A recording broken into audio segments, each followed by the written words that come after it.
please.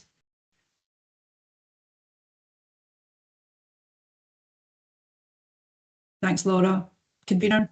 Thank you, Laura. Thank you, Mrs. Maley. Good afternoon, members, and welcome to the August meeting of the Scrutiny and Audit Committee. Mrs. Maley, are there any apologies or substitutions, please? No apologies, intimated, convener. Okay, thank you very much. Agenda item number 2, declarations of interest. Do we have any declarations of interest? No. Okay, that's good. Thank you. Members, agenda item number 3 is the minutes of the previous meeting of this committee, and we are asked to approve as a correct record the meeting of this committee of the 23rd of June 2022. Do we agree that as a correct record? Agreed. Okay, thank you very much. And the first item of business then, official business, is agenda item number 4, the Scottish Fire and Rescue Service quarterly monitoring report. Good afternoon, Scott. Good afternoon, convener, and good afternoon, members. Good to see everyone again. I'd like to introduce the Q1 report for year 22-23, and as per normal arrangements, ask members to scrutinise, question and note the content within. If I can first ask you to turn to page 21 of your report pack, you will see the performance summary, which I'll briefly guide you through prior to handing over to Group Commander Lowe for some more in-depth analysis. First of all, it's pleasing to see that there is a reduction in accidental dwelling fires and subsequent casualties, which has been the case now over a protracted period across Angus, and we will hopefully see this continue. Our non-domestic fires in Angus remain very low, which again is pleasing to see, with casualties in this area also being very low. And there's also been a significant reduction in the number of RTCs over the first quarter, although the few that we have seen, the number of casualties within them have been quite high. So since the end of COVID restrictions, we've seen a steady increase in the unwanted fire alarm signals we're experiencing as staff start to come back into the workplace, which we're continually trying to reduce through our engagement activities. And as members will know, we will implement our new unwanted fire alarm signal procedures from April next year, which will greatly assist us with reducing these and driving them down. And this will subsequently reduce the number of blue light journeys and also maintain more business continuity locally, hopefully in the communities. Already in Q1, we've seen a rise in the number of deliberate secondary fires, which we've experienced over a number of quarters now. We're working on this with trying to reduce it through education activities. However, the recent prolonged period of hot and dry weather has exacerbated this number considerably. And that's all for myself at the moment, so thank you for listening. I'll now hand you over to Group Commander Lowe just to provide some further context on some of the information. Thank you. Thank you, Scott, and good afternoon, everyone. I'll just, as Scott intimated, I'll run through in a bit more finer detail of our Q1 scrutiny report, referring to the performance highlights on our scrutiny report. This page sets out our key successes and challenges during Q1 in which we have experienced. Quite happy to take questions after this detailed input that I'll give you. Moving on now to the highlighted bullet points. 1 and 2, as Scott intimated, the number of accidental dwelling fires during Q1 have been below average for this time of year. We've set a really ambitious target of 78 for the entire year. There's no real trends. Most incidents involve cooking within the kitchen area and limited fire damage, with most incidents spread. Fire spread was recorded as limited to the item ignited first. Fire casualties again remain very low, and of the single casualty that was reported during this period, the resident was elderly and was provided with immediate care on scene by fire and rescue staff prior to paramedics arriving. I'd like to intimate as well that we've continue to have good referral pathways in place to target the most vulnerable members of our communities from the protection of fire and other harm. Again, this is evidence in the appendices at the rear of our quarterly scrutiny report. Scott mentioned as well our non-domestic building fires are below average for this year. On analysing the 3 that we did have, they were very minor in damage in detail, mostly confined to electrical appliances and equipment. Referring to bullet point number 4, as intimated earlier, road traffic collisions over the quarter has been below average for the time of year. However, our non-fatal casualties in road traffic collisions have been above average. Looking into the bit more detail of that, this was due to a single vehicle road traffic collision involving 5 casualties. Out of the 8 that were rescued by Fire and Rescue Service over this period of time, they were all detailed to have serious injuries, and fire and rescue staff use specialist hydraulic rescue cutting equipment and rescue techniques to rescue them from the vehicle. The majority of other incidents classed as special service calls that fire and rescue attend, and it was 55 in total special service calls, and out of those 55, 31 were actually fire and rescue staff gaining entry to premises for the protection of persons within. Moving on to bullet point number 5, as Scott intimated, our unwanted fire alarm signals were above average for the year, 108 in total. The majority of calls were from educational establishments and care facilities. And again, what I will re-emphasise, being an ongoing issue, we have a UFAS reduction strategy in place, and we continue to engage with duty holders of those premises to prevent these incidents occurring. Our fire safety enforcement teams carry out thematic audits over schools within the Angus area as well.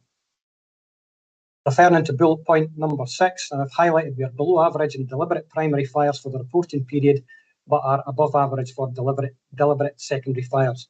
Most incidents were involving outdoor structures, waste material, or grassland throughout the Angus area.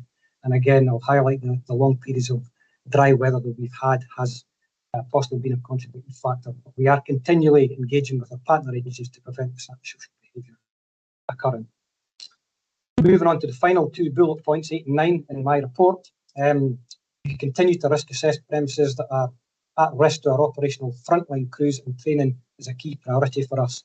Over the last quarter, we focused our training activity into casualty care, hazardous materials, road traffic collisions, wildfire, refuge and breathing apparatus training. And finally, for myself, I would like to draw your attention to the appendices 1 and 2 at the rear of the document. I think it's only fair to say I've got great praise for fire and rescue staff across the county of Angus that contribute towards other activities other than frontline firefighting. You will notice that a lot of these activities are community-based and they contribute towards wider priorities within the community planning partnership, and in particular poverty amongst children and the wider community. That's an in-depth analysis of myself for the quarterly scrutiny report. I'm quite happy to take any further questions. Okay, thank you both very much. Councillor Bell. Thank you very much, and thank you, Scott and Stephen, for that report. And I wanted to pick up on the remarks around the weather and wildfires and the water safety campaign that's mentioned on page 35. And first of all, to commend your officers, in particular Gary Wood, around their partnership working and help and support out at Lintrathen and Backwater. You'll be aware that the community out there is really stressed about the behaviours going on in the next quarter. I suppose my question's a bit unfair in that you won't have the data yet, but I just wondered if you got a sense of, where the people that are causing problems are coming from, and how effective the Blitz Day was in terms of engaging with people. Were there any escalations in terms of enforcement? Any positive outcomes on the back of that? And I'll probably pick that up with our police colleagues as well, so just to give you guys the heads up. But it is causing an enormous amount of stress for the community. And I mean, I don't want to stop people coming to enjoy our beautiful landscape, but there must be a way through this. And if you've got any steer on how effective that day was, I'd be very grateful. Thank you. Thanks, Councillor Bell. I'll start by answering it in part and then hand over to Stephen to further analyse it. But you'll be aware as much as I am that this has been a couple of years in the making now. the Limtraton, and this time last year we did a similar exercise up at Limtraton where we did walk rounds and tried to speak to wild campers about the potential risks and lighting barbecues and leaving rubbish, etc., etc. And that again was a multi-agency approach, and hopefully I would like to think, I've not seen the figures coming off of the back of that, if there's been a positive reduction in that. And again, similar this year, what I would say about the one this year is the feedback that I've had was, unfortunately on the day in question, the weather wasn't great, so the numbers present and the numbers of engagement weren't huge, but those that we did engage with were very positive engagements with ourselves and Police Scotland and the local authorities. I think we probably won't see any outcomes of that. I think what we can offer is we can further analyse the figures from the fire side of things in that area, both around the Backwater Dam and around Limtraton areas, and we can bring that back to future meetings or engage with you direct with those figures. But that's only from the fire side. In regards to the enforcement side, I'm sure our police colleagues will maybe be able to pick up on that during their report and provide some further information on that. I don't know if you've got anything to add to that, Stephen. Thanks for your comments, Councillor Bell. I just echo really what was intimating, and I think in terms of one of your questions about where people are travelling from, being the nice weather, people travel from all over, and I guess a way to tackle this again is through partnership working and not just looking locally, and perhaps if our partners in Police Scotland can engage with communities around the entire country and make them aware of the potential damage that it causes to the local communities, and I certainly see that a way forward. But yeah, as Scott intimated, the weather on the day after this long dry spell, it had to be the day where the weather was not exactly in our favour. So, Convener, could I pop back in for a second? Absolutely. I was just going to ask you that, Councillor Bell, because I noticed your hand. Yeah, thank you. I just want to make the point that every single wild camper I know behaves responsibly and follows the Scottish Outdoor Access Code. They aren't wild campers by the strictest definition. It's party campers or rough campers, and I've seen for myself the damage that they do to trees, for example, and setting barbecues inside trees. And I have been involved in this group for 2 years. And it's a real challenge. I think we just have to keep our foot on the pedal on this, because of much better weather than that blitz day. And I hope that, and I'm absolutely sure that the community will get a positive response when there's anything that requires a 999. But it's that sense of security and confidence, I think, that people feel safe in their communities, and we definitely all have a role in that.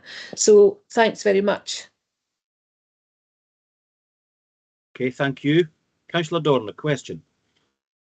Yep, thank you very much, both of you. My question relates to more future activity and particularly around kind of reducing domestic fires.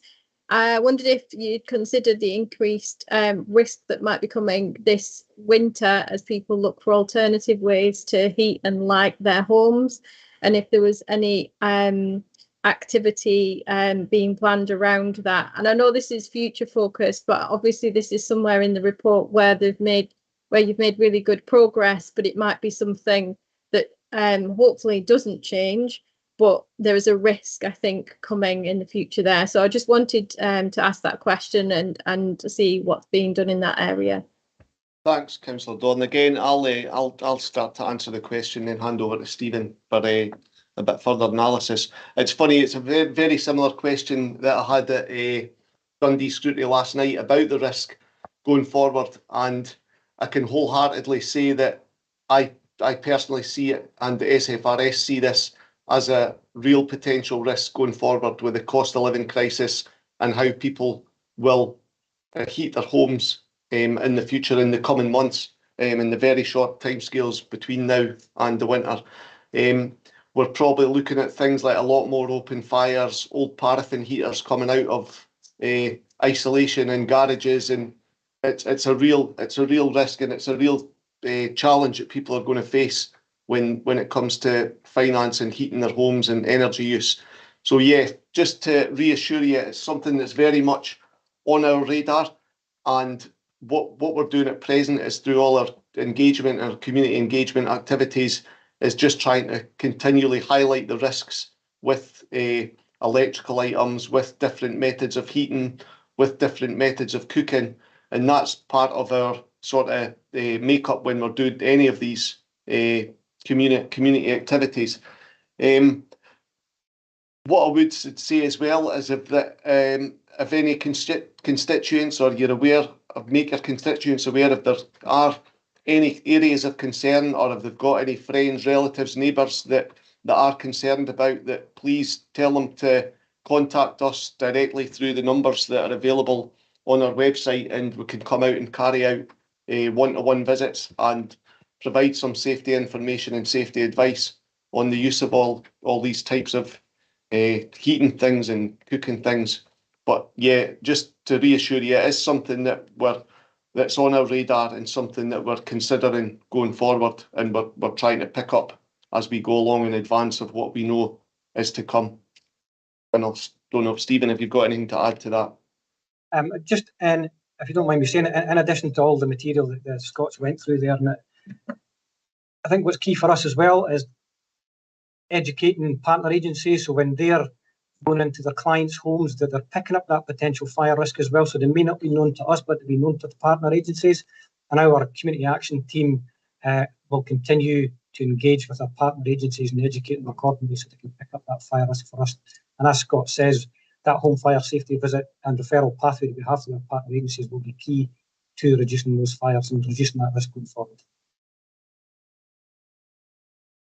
Councillor Dorn, do you have a supplementary or is it a comment? Thank you. No, sorry, I think it's just my hand that's come back up again. That's it covered. Right. Thank you. No problem. Councillor Devine. Thanks, Convener. It's actually a bit of a follow-on from that. Several years ago, Fire Service linked up with Trading Standards, and I know you work with them quite closely anyway, and that was about electric blankets and checking them.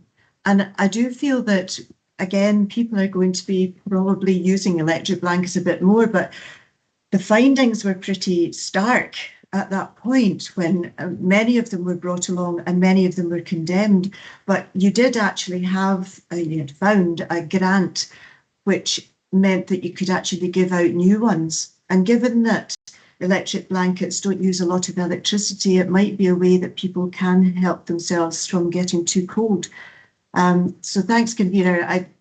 Yes, I have another little question, but I was just wondering about what the thematic audits in Angus schools did, and also, you know, when you're doing them, when the guys are doing them, do they feel that the young people are actually engaging and taking on board the dangers as well as the costs of UFAs? Thanks, Councillor Devine. Again, I'll just briefly answer it, but I'll probably hand most of this one over to the superior knowledge of Stephen, who in his previous role was involved in a lot of the fire safety side of things.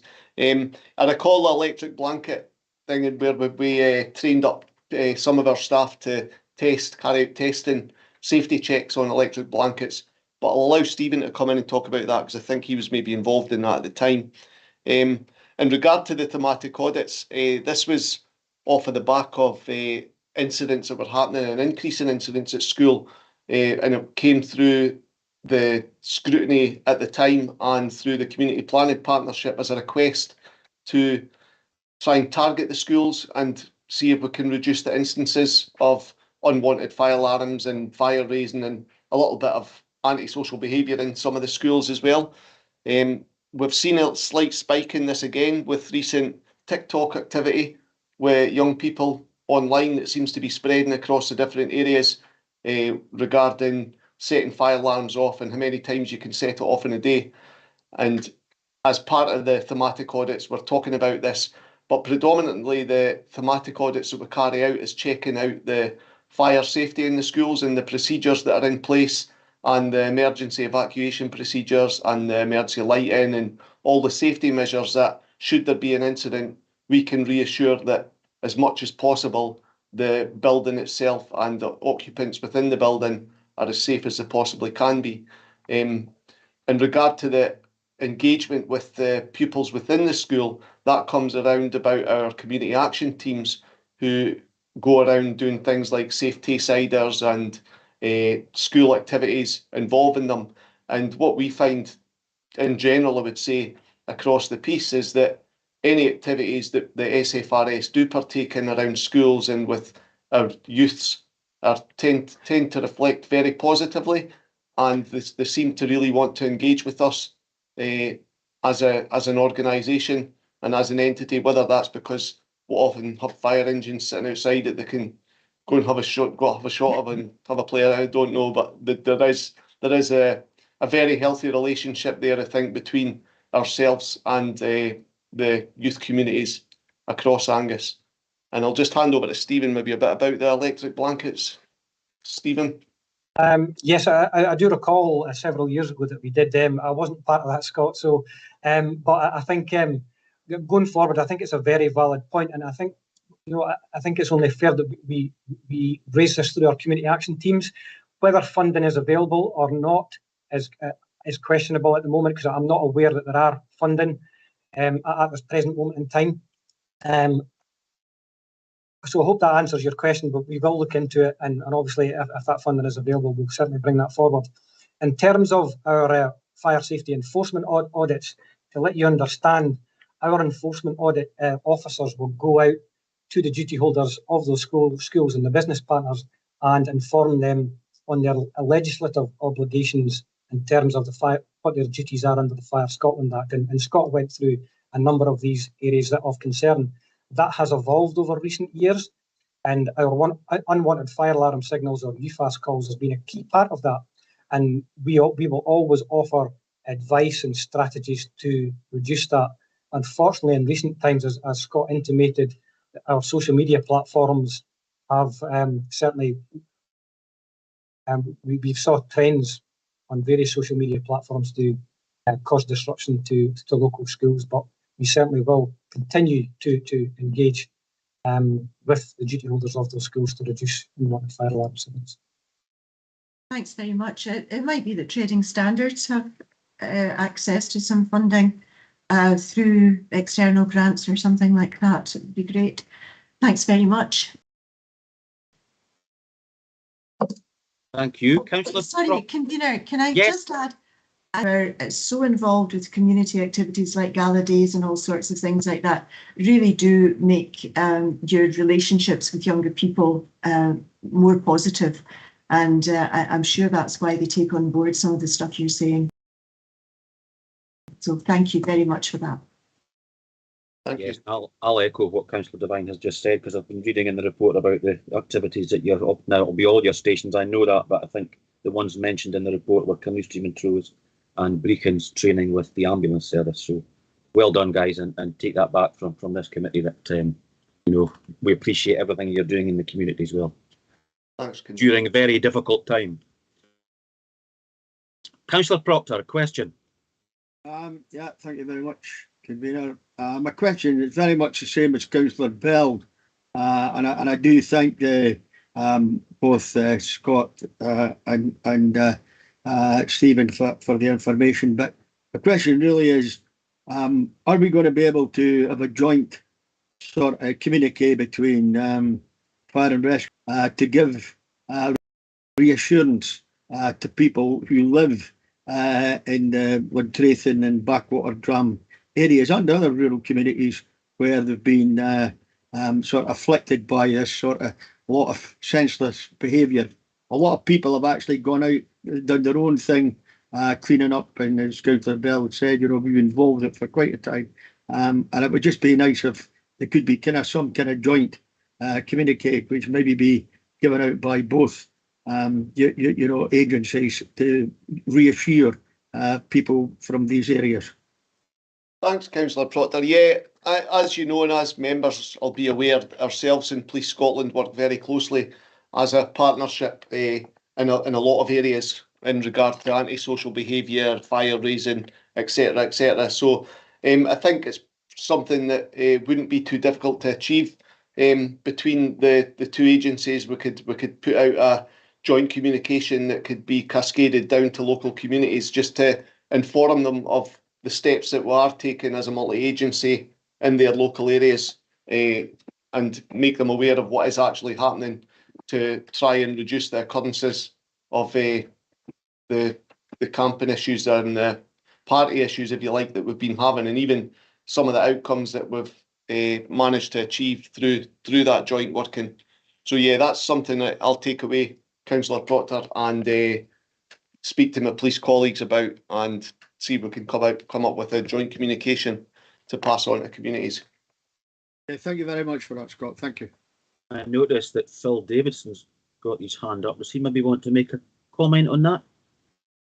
Thanks, convener, and I suppose just to support Scott in that. So, firstly, on a national level, it's recognised that that there's been challenges, particularly as we came out of lockdown last year, where it was predominantly staycations, where some of our most rural and attractive areas across the country were inundated with visitors, and Angus, being one of those areas, received a lot of visitors, as did Perth and Kinross and others alike.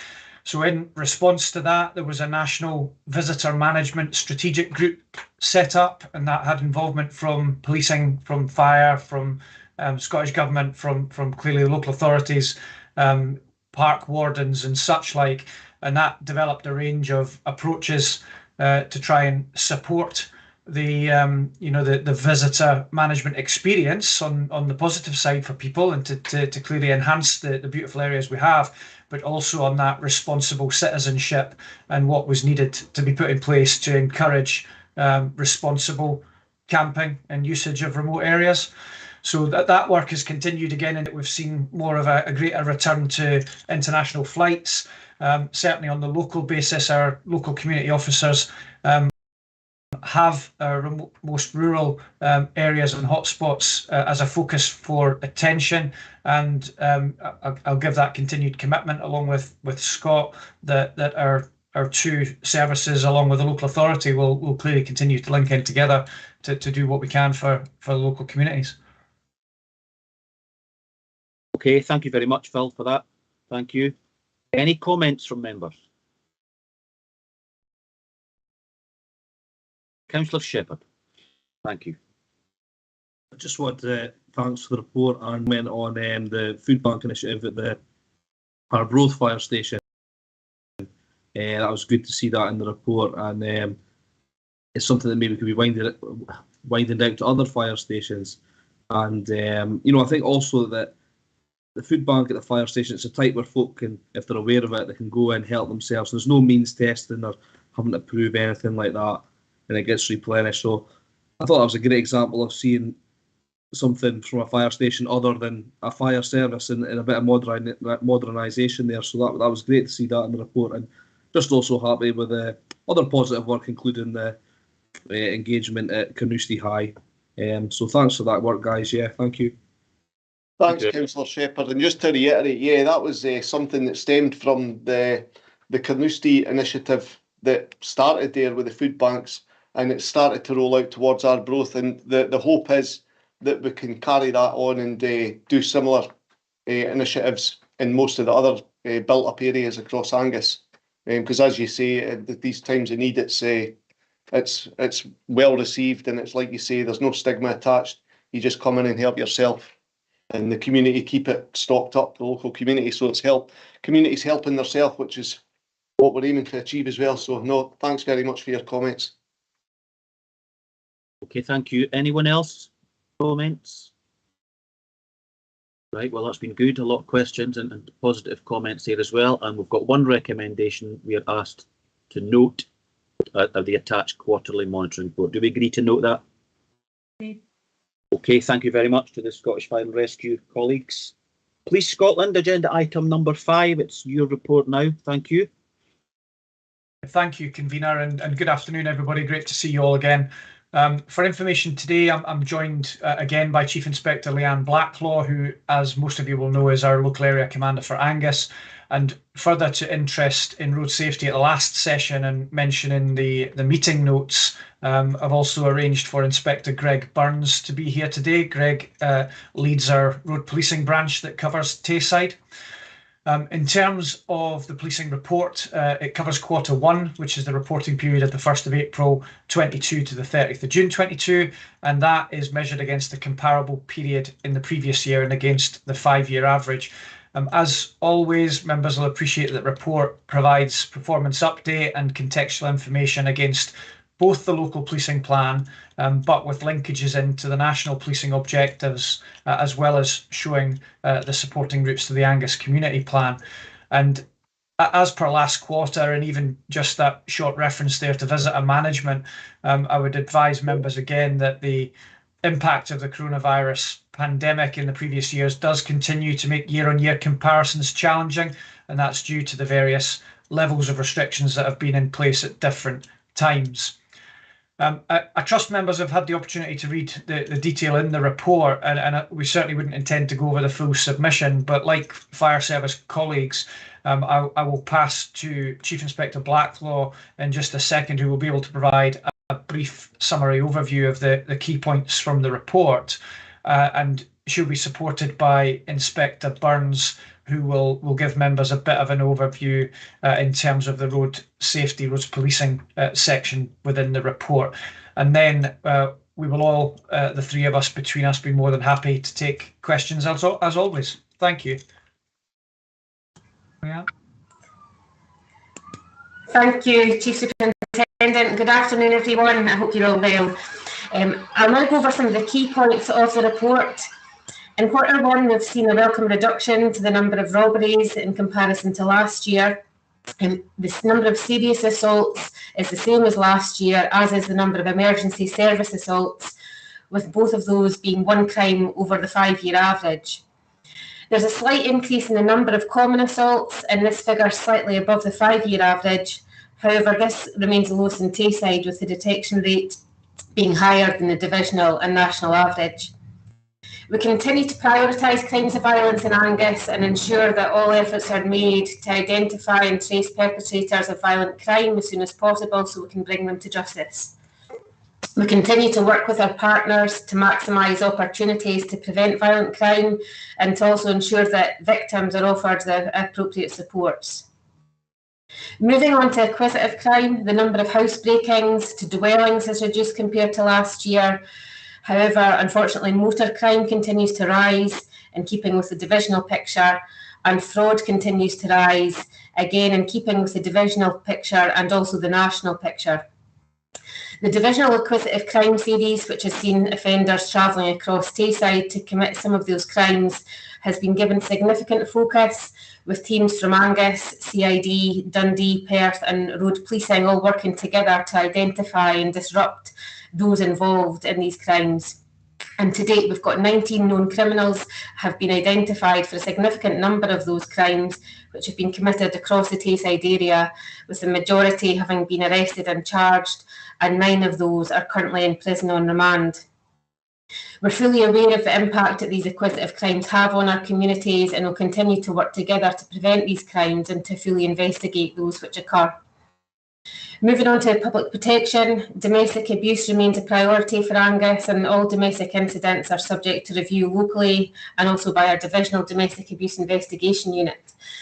We continue to prioritise the arrest of any outstanding domestic perpetrators, and we work with our Angus domestic abuse liaison officers and our partners to support and safeguard victims of domestic abuse. There's been an increase in the number of reported sexual crimes compared to last year, and also in comparison to the 5-year average. In relation to Group 2 sexual crime, of note, 28% were reported more than 1 year after the offence, and in relation to rape, 50% were reported more than 1 year after the offence. A number of the complainers reported multiple sexual offences, and a significant number of those crimes carried a domestic abuse aggravator. Again, we will continue to commit to working with our partner to safeguard victims of sexual crime, and we hope that we can continue to encourage the reporting of sexual crime through increasing the confidence of victims and the wider public. Moving on to serious and organised crime, we continue to pursue individuals who are involved in drug-related serious and organised crime, and we continue to prioritise a response and enforcement through the development of quality intelligence. We recognise that there can be wider issues in our communities linked to drugs and drug use, such as antisocial behaviour, and we're committed to working with our partners to identify and tackle those issues. The non-fatal overdose group in Angus continues to ensure those vulnerable through drug use receive a rapid response following an accidental overdose, with the purpose being to prevent drug-related deaths. And we've seen 14 incidents being discussed at this group in the last quarter. In the last quarter, officers in Angus have submitted 1,249 vulnerable persons reports, again ensuring that our concerns are shared with the appropriate partner agencies so that people can receive the help they need. I'll now hand over to Inspector Greg Burns, who will go over the highlights in respect of road safety and road crime.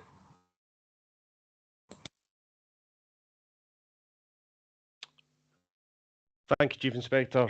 Good afternoon, everyone. I hope you're well. As my introduction was, I'm Greg Burns. I'm Road Policing Stability for the Tayside Division. Albeit road policing is a national division, we do work closely with Chief Superintendent Davidson's teams on a daily basis. I'll now go over some of the key points from the report from the road policing perspective. Positively, Angus have not had any fatalities for the period under review, which is really positive. Year to date, Tayside Division have suffered one road traffic fatality, which occurred in Perth and Kinross. A 33% decrease in persons injured in serious road traffic collisions in Angus LPA, and again, positively, 83% reduction in persons slightly injured as a result of road traffic collisions in the Angus area. For the period under review, road policing officers have stopped a total of 3,991 motorists across the Tayside area, which is 200 down on last year. However, it's still a significant number. Additionally, throughout the period under review, the following campaigns were held. In April, we held the National Two-Wheel Campaign, which is linked to the motorcycle season, mobile phone enforcement, motorcycle safety campaign, and again, the launch of Rider Refinement North. In May, there was the Global Road Safety Week, and in June, we held the Fatal 5 National Seatbelt Campaign. Fatal 5 are dangerous driving, careless driving, drug driving, speeding, seatbelts, and mobile phones. Moving on to speeding perspective, for Angus, again, there was a significant decrease, 55.2%. Again, this is attributable to the focus on the priority routes. Again, there was a reduction throughout Tayside with the speeding, which was positive. Moving on to drink and drug driving, again, Angus LPA experienced a significant decrease of 43.5% compared to the same period last year. And again, positively throughout the Tayside region, again, there was a reduction throughout. Road police officers in Tayside carried out 218 breath tests and 32 drug wipes in the period under review, 13 of which have been submitted to the Procurator Fiscal for consideration of prosecution. Moving on to careless driving, Angus LPA again saw a significant decrease of 54.3%, again in the same period last year. Again, by focusing on the Fatal 5 and working with partners, Tayside Division makes extremely use of good legislation, and that's why the reduction is there. That pretty much gives you an overall picture of the road policing perspective there, and I'm happy to take any questions from there. Thank you. Okay, thank you very much. Okay, we'll go to questions. Councillor Bell.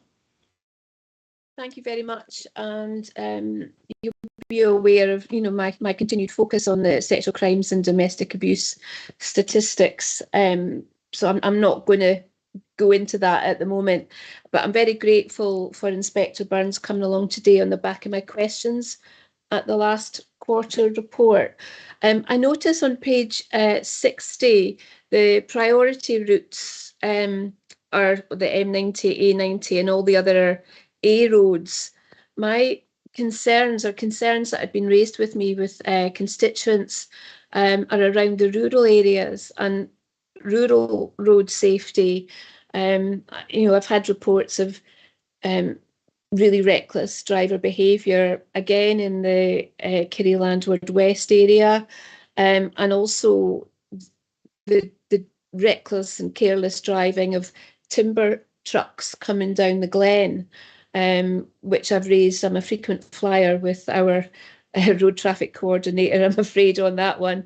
But I just wondered if, you know, if you could add in those rural areas. I mean, Angus has so many miles of rural roads, and they are often in places very narrow, and people still don't seem to know how to use passing places properly, which is a frustration. And if we can maintain a degree of visibility in some of those areas, just to give people again that assurance that we're taking their concerns seriously. Thanks very much. Councillor Bell, thanks very much for the question. I know we've got Inspector Burns with us, but I would always just look, being the commander, to give that opening, and I'll pass over to Greg in a second, just to add a bit more probably value than I will, to be honest, to the actual response. So as you'll appreciate, the road safety strategic objectives for us is clearly around about reducing serious injury and fatalities on the road, and that has to be the primary focus. And it's pleasing to see the results that we've got. Aligned to that, we clearly closely need to monitor the roads that have the greatest number of injuries, the greatest number of vehicles and traffic within them, and where through speed monitoring or otherwise we see the greatest excess offences taking place, and they rightly, as I'm sure everybody would appreciate, become the priority areas for those reasons.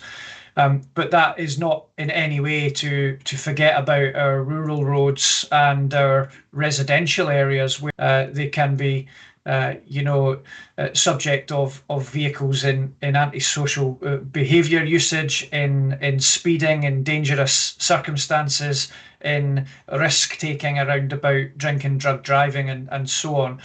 And what I would advise is that we try to adopt a multi-layered approach, which is on the local community officer basis, right the way through to that specialist road policing function, to be able to respond in an intelligence-led way, and considerate of the concerns that we receive in from the community.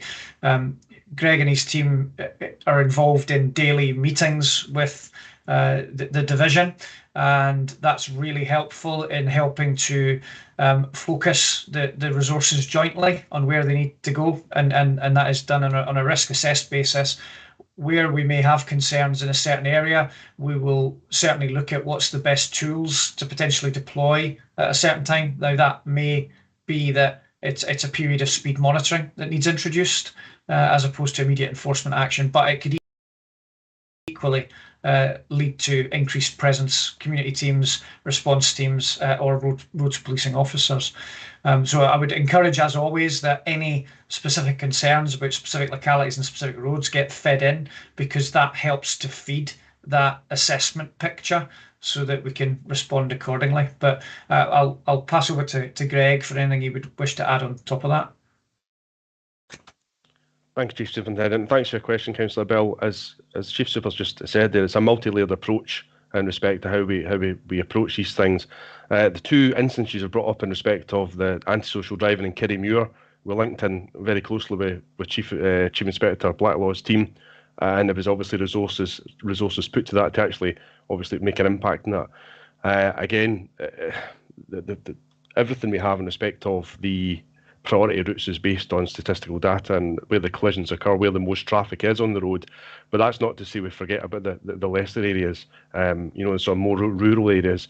They are also given attention, and any indication, like for example the Kirriemuir coming down the glens with the truck lorries, will certainly give that obviously any attention, and we'll deploy crew to that as soon as we can in any areas.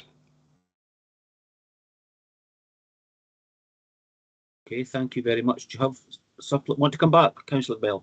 Just to say, obviously, that the concern that's fed back to me from this is a prevention of serious injury, accident. They are concerned, and I know closed paths was well received for cyclists and horse riders, but pedestrians or people out for a walk are getting really quite flagged by speeding vehicles coming round corners, and you know that it is a preventative measure.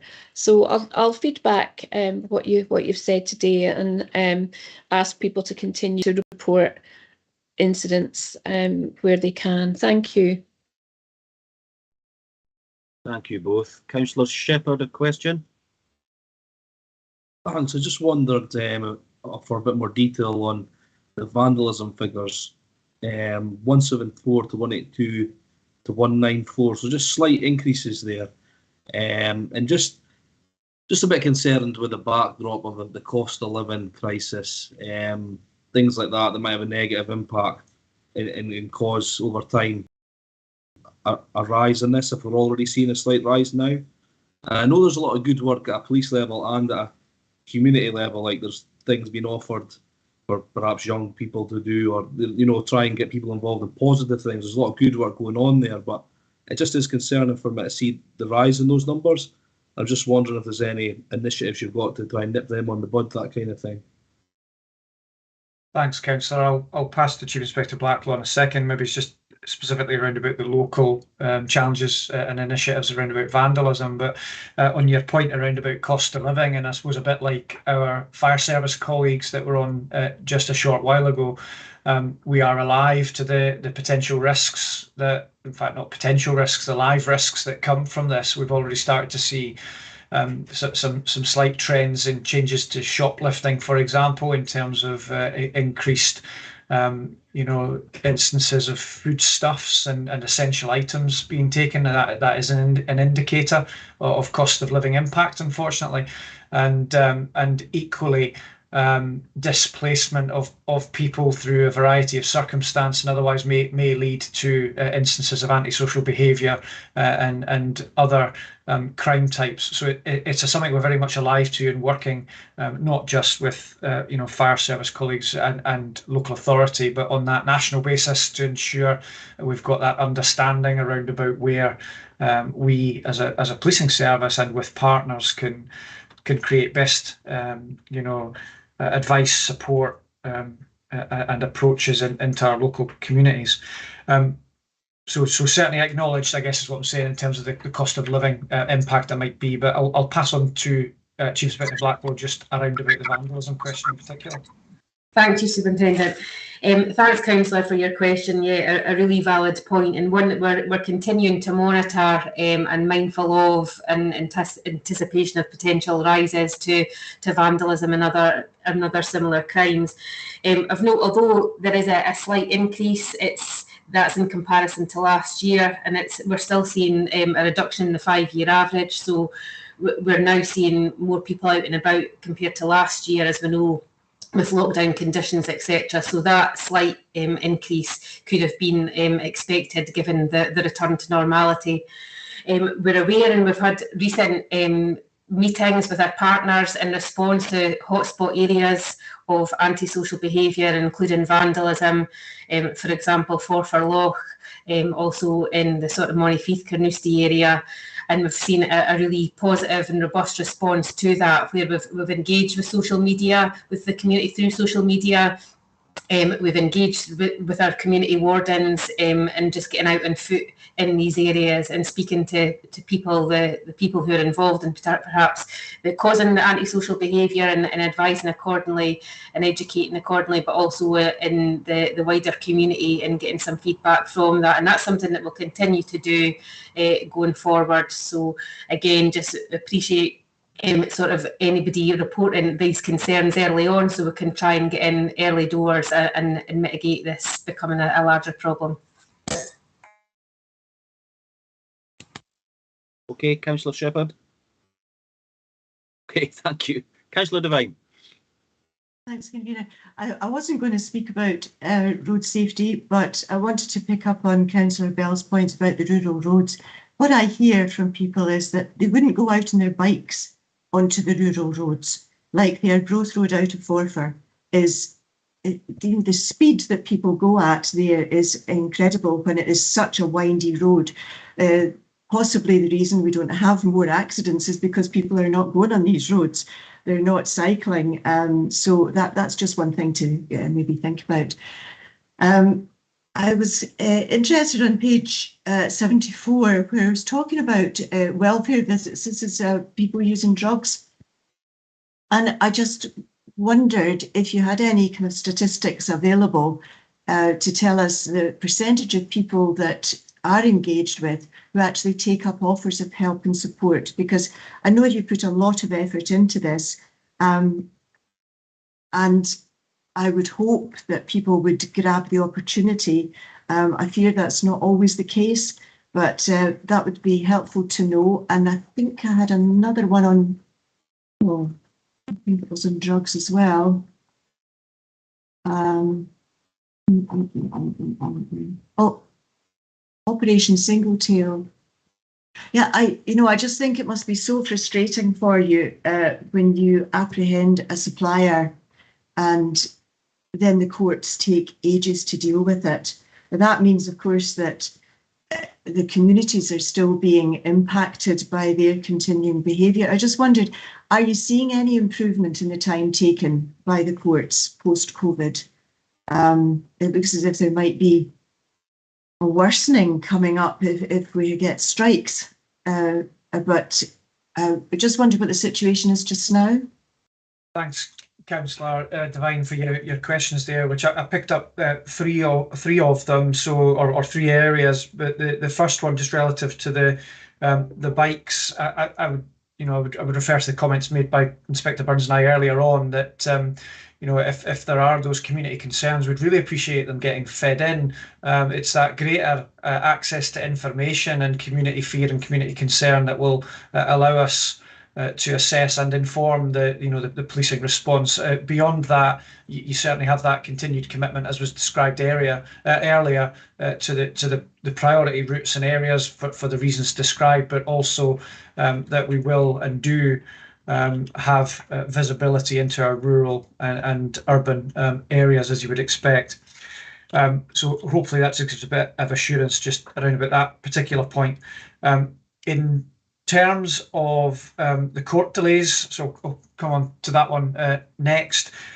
So throughout the period of COVID, and whilst courts were closed for quite a significant period, there was a substantial backlog of cases built up, as I'm sure we will all appreciate the reasons for. And it took a little bit of time, I guess, for the justice system to get to a state where virtual courts were able to kick in to try and eat in some of that backlog.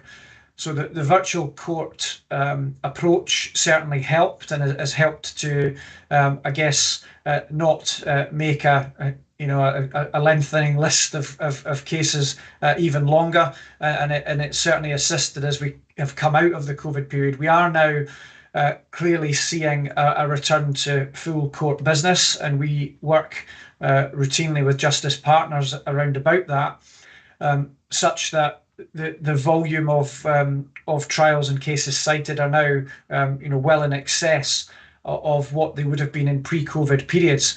Now that brings with it positives in terms of trying to work through the backlogs, and positives in terms of victims who are clearly awaiting outcomes, but it equally creates challenges in terms of the volume of people that then get cited to become witnesses, and clearly pressure on services, reporting services for the submission of supplementary information and everything else that's required as part of the court process. There are a number of initiatives as part of justice reform nationally, and Tayside as an area has been fortunate to be at the forefront of a lot of work that ties into that. So we were one of the first divisional areas to take on a new national crime and case system. And because of that, we're in prime position to then take on other new advantages that will help to, accelerate and improve, I guess, and streamline the justice process. But there are challenges there, and that's the direct answer to your question. And I think that there will be challenges there for quite some time yet. It will be probably the best part of a number of years till we start to get to a level playing field again. And that, whilst is really unfortunate, it is fully recognised and is something that the whole Justice Partnership is working through. So I'll maybe just take a pause at that before coming on to your final point, just in case there's any further questions in respect to those two. No, that's fine. Thank you. Great. Okay. And then I think your last point was around about referrals in respect of drug and substance abuse. So we're really grateful. You know, you'll be aware of the drug death figures that have come out nationally. Tayside, particularly because of the figures that Dundee had a number of years ago, has been at the forefront of quite a range of activities, work and initiatives to try and make inroads into this. And I'm really grateful to the broader partnership in that sense. So we get some great support from, as a collective local authority, police and otherwise. We get a great support from the third sector in particular and from NHS. Tayside, and through that work it's enabled the opening up of additional pathways that just weren't there before, and that's allowed us, for example, from a custodial setting where we have people that come into the police station and are substance users, to be able to be referred at that early point. It allows us, with the introduction of a non-fatal overdose pathway, that where we come across persons who are, have had an episode that's been close to death, to ultimately be referred quickly and promptly into appropriate services for help and assistance. I don't have the numbers of uptake, but I'm fairly certain that the figures will be an increase on where they were a number of years ago. I'm really quite certain that that is the case, because we've certainly seen the numbers grow that go through the non-fatal overdose pathway, the number of repeat, non-fatal overdose people. We're seeing less of those repeating and coming back through. And clearly, in terms of the figures across Tayside as a whole, we've seen a marginal reduction in drugs deaths the past couple of years in a row, which is positive comparative to where other areas of the country sit. So I hope that gives a little bit of context in terms of that question that you asked. Yes, thank you. That sounds really quite positive. Thank you. Okay, thank you. Councillor Proctor, a question? Thank you very much, convener. Back to Greg. Greg, back to the sort of speeding and the motoring offences. I'm also Councillor Kirrymuir. I support everything that Councillor Bell had said. One of the other concerns, of course, is when we introduced the 20-mile-per-hour speed limits within the towns and villages. This was sort of really greeted by the local population. They thought it was brilliant. However, I think the foot's been put back down on the accelerator, and a lot of people are not paying attention to the 20 miles per hour sign, and particularly at Street in Kirrymuir, the Brechin Road, which is a fairly busy thoroughfare, and we've had the road safety panel have gone out and looked at this, but there's still concern from residents in the Brechin Road that there are drivers who are exceeding the limit. There are a lot of children live in that street, and there are a lot of cars parked, and all it takes is one unsuspecting child to come out from between a car and someone going above the speed limit, and it could be a fatality or a bad accident. And I'd just like to ask that I hope we'd maybe see a presence within the 20 mile per hour limit, but also out with it as you go east on that particular road. It is a main thoroughfare. It's used by some quite large lorries going into the factory and others. And maybe now and again, just someone with a yellow vest and a speed gun might just calm the situation a wee bit. And I hope it could maybe get some support from you on that. Thanks, Councillor Proctor. I saw Chief Inspector Blacklaw writing down there as you were describing those issues and concerns, and we've certainly taken notes of the concerns presented earlier as well. I'll maybe just come to Chief Inspector Blacklaw and then Inspector Burns just for anything beyond what we've offered up earlier on in terms of that response and feeding. No, thank you, Chief Superintendent. Thank you, Councillor, for that and for that information. I'll certainly make sure that the local officers in Kirriemuir are updated with regards to that particular area. And we've obviously got other options such as the pop-up gyms, which we've used previously in some areas to try and mitigate issues with speeders, etc. In the area. But I'll probably would go to Greg if that's okay in terms of the 20 mile an hour limit, Greg, and our response to that in general. Yeah, thanks, Chief Inspector. Councillor Proctor, thanks for your question.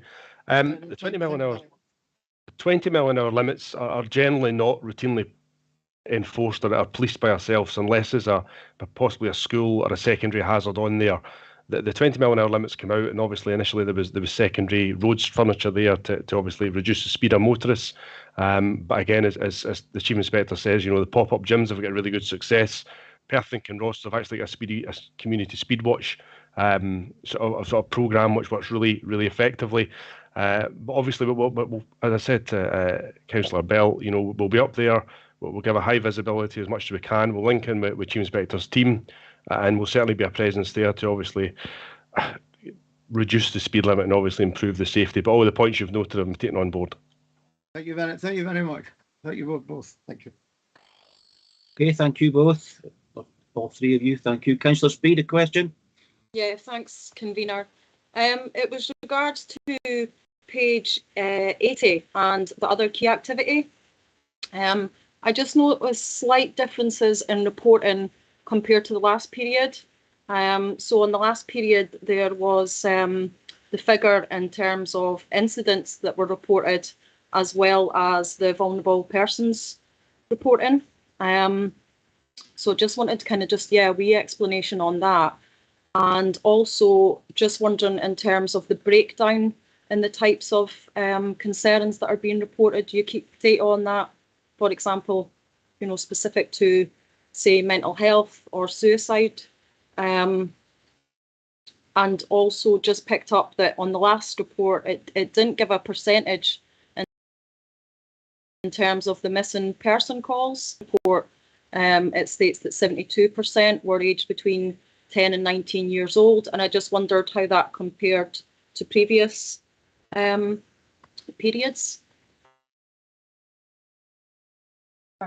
Thanks, Councillor Speed. I unfortunately don't have the last report up in front of me, but all of those points noted, and I'll come to Chief Inspector Blacklaw in a second, who may have some of the answers to it. But what we can certainly do, that section of the report is always for things that we pick up either through commentary from yourselves, either on formal table or off table as being areas of interest, or are areas that don't fall under the direct headings of the report. And certainly in respect of vulnerable people, it's a significant portion of policing business and accounts for the vast majority of our calls from the public, to be fair, under all of those settings. And we certainly deal, and there is a significant investigative and time commitment to the investigation of missing person calls, as you described. So it is perhaps something we can look to obtain a little bit more detail for future reports, which I think might be helpful to give all members a bit more context. But I'll pass on to Chief Inspector Blacklaw, see if she's got any direct answers for those variances. As I say, apologies if I don't have the other report in front of me. Thanks, Chief Superintendent, and thank you, Councillor, for raising those points, which again are really valid. I don't have the previous report in front of me either. However, I am aware that certainly the percentage that we've put in is new, and that's one that I'll continue to do. This area, the section of the report, is quite new, and it's something that I started recently, just again to highlight the sort of amount of time and how important it is, and how much police activity is centred around vulnerable people, because I think it's important that we have that greater understanding in doing that. So we'll try, and we're working with the analysts and getting that information back, and that's something that we'll continue to build on and try and improve the consistency in that reporting just now, because it really is, the explanation is it's really early validation for that, and we'll continue to improve on that and give as much detail as we can to provide that context. But the activity we're doing hasn't changed. It's just the information that's in this report that has, if that makes sense. Okay, Councillor Speed, do you want to come back? No? Yeah, just to say thanks, and that, yeah, I would welcome kind of further detail on this in future. I think, like you say, I really appreciate that this, you know, this is a piece of work that does take up, quite rightly, in terms of protecting our children and young people and adults within our community. But I'm aware that, you know, it does take up a lot of resource, and I think, you know, it would be really helpful to see, you know, further detail and breakdown, and also just hear kind of perhaps what kind of further measures that you're taking to, you know, to cope with the demand. And, you know, I'm thinking that as we move into the winter period as well, the challenges that brings as well, and how you'll manage to cope and deal with that. Thank you. Okay, thank you both. Any other questions? Comments? No comments? Okay then, we've got one recommendation there. I think there's been a lot of questions, a lot of good ones. So we're asked to note and scrutinise this operational report. Is that agreed? Thank you very much. Thank you very much. Now, at this opportunity, the police and fire service may withdraw from the meeting if they so wish, because I know you've got probably the public on your back needing your assistance. So I omitted it the last time, and Mr. Armstrong had to remind me, but thank you very much for all your contributions today and for what you both services carry out over and above what your normal day-to-day duties are on behalf of the community. So thank you very much. Thanks, everyone. Thanks all.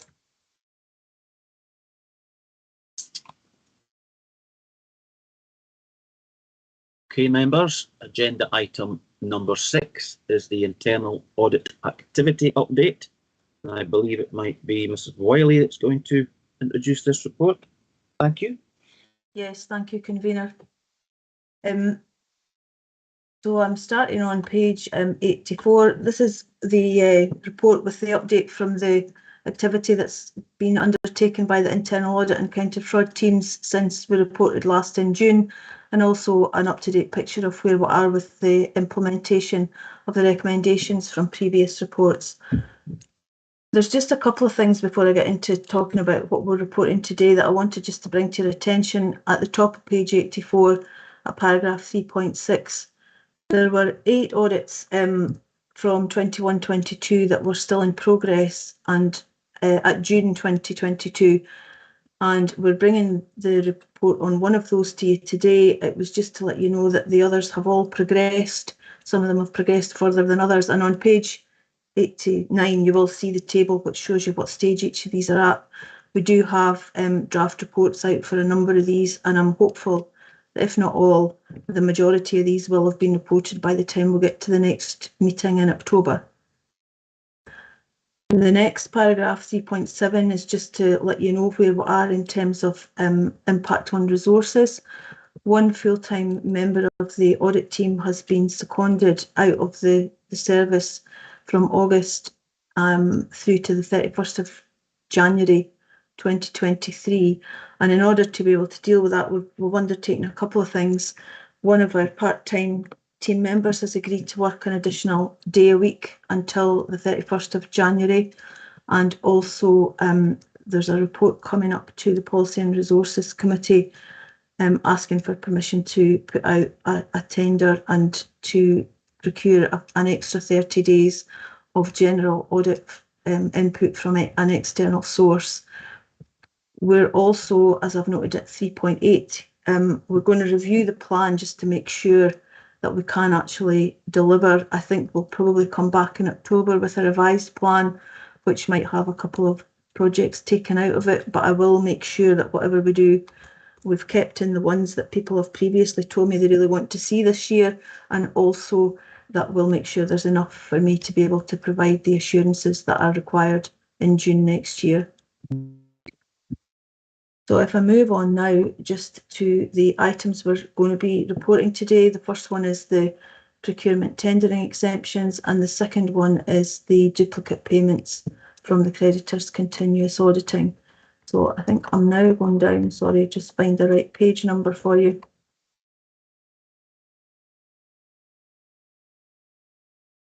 Yeah, I'm on page 91 now, looking at the procurement exemption audit.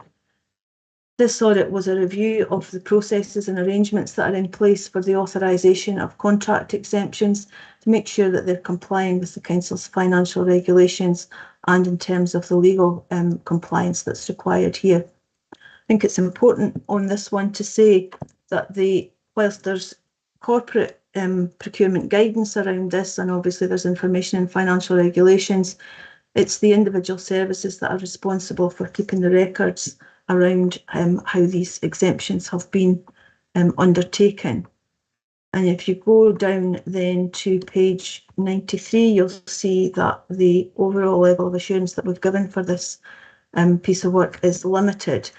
The explanations for what these different levels of assurance mean for members who've not maybe come across these recently is on page 98, but a limited assurance is that there's some satisfactory elements within the system that we're looking at, but there are some significant weaknesses that require some attention. So again, I did mention that this is something that's the responsibility of the services, and one of the things that services did tell us around this was that COVID had an impact on the position in regard to these.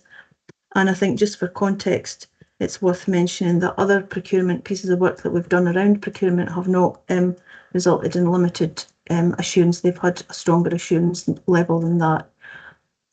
But just to put this limited assurance into context, the recommendations that have been agreed are around the way that these exemptions are being recorded and also how they're being reported, both in terms of being reported on publicly and also going up to the the Policy and Resources Committee. So, as I said, we've got a number of actions that have been agreed.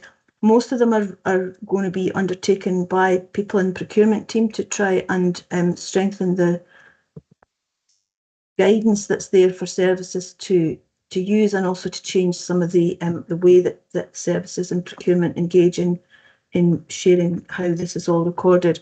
But I think, Convener, if you're happy, Mrs Buchanan, as the director who's got responsibility for procurement, would like to say a few words around this one. And once she's finished, I'll come back just to finish the rest of my report, if that's okay. That is absolutely fine, Mrs Wiley. Yes, Mrs Buchanan, no problem.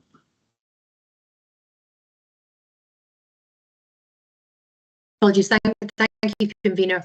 I thought it might be helpful for the committee just to give a bit of context to the background to this.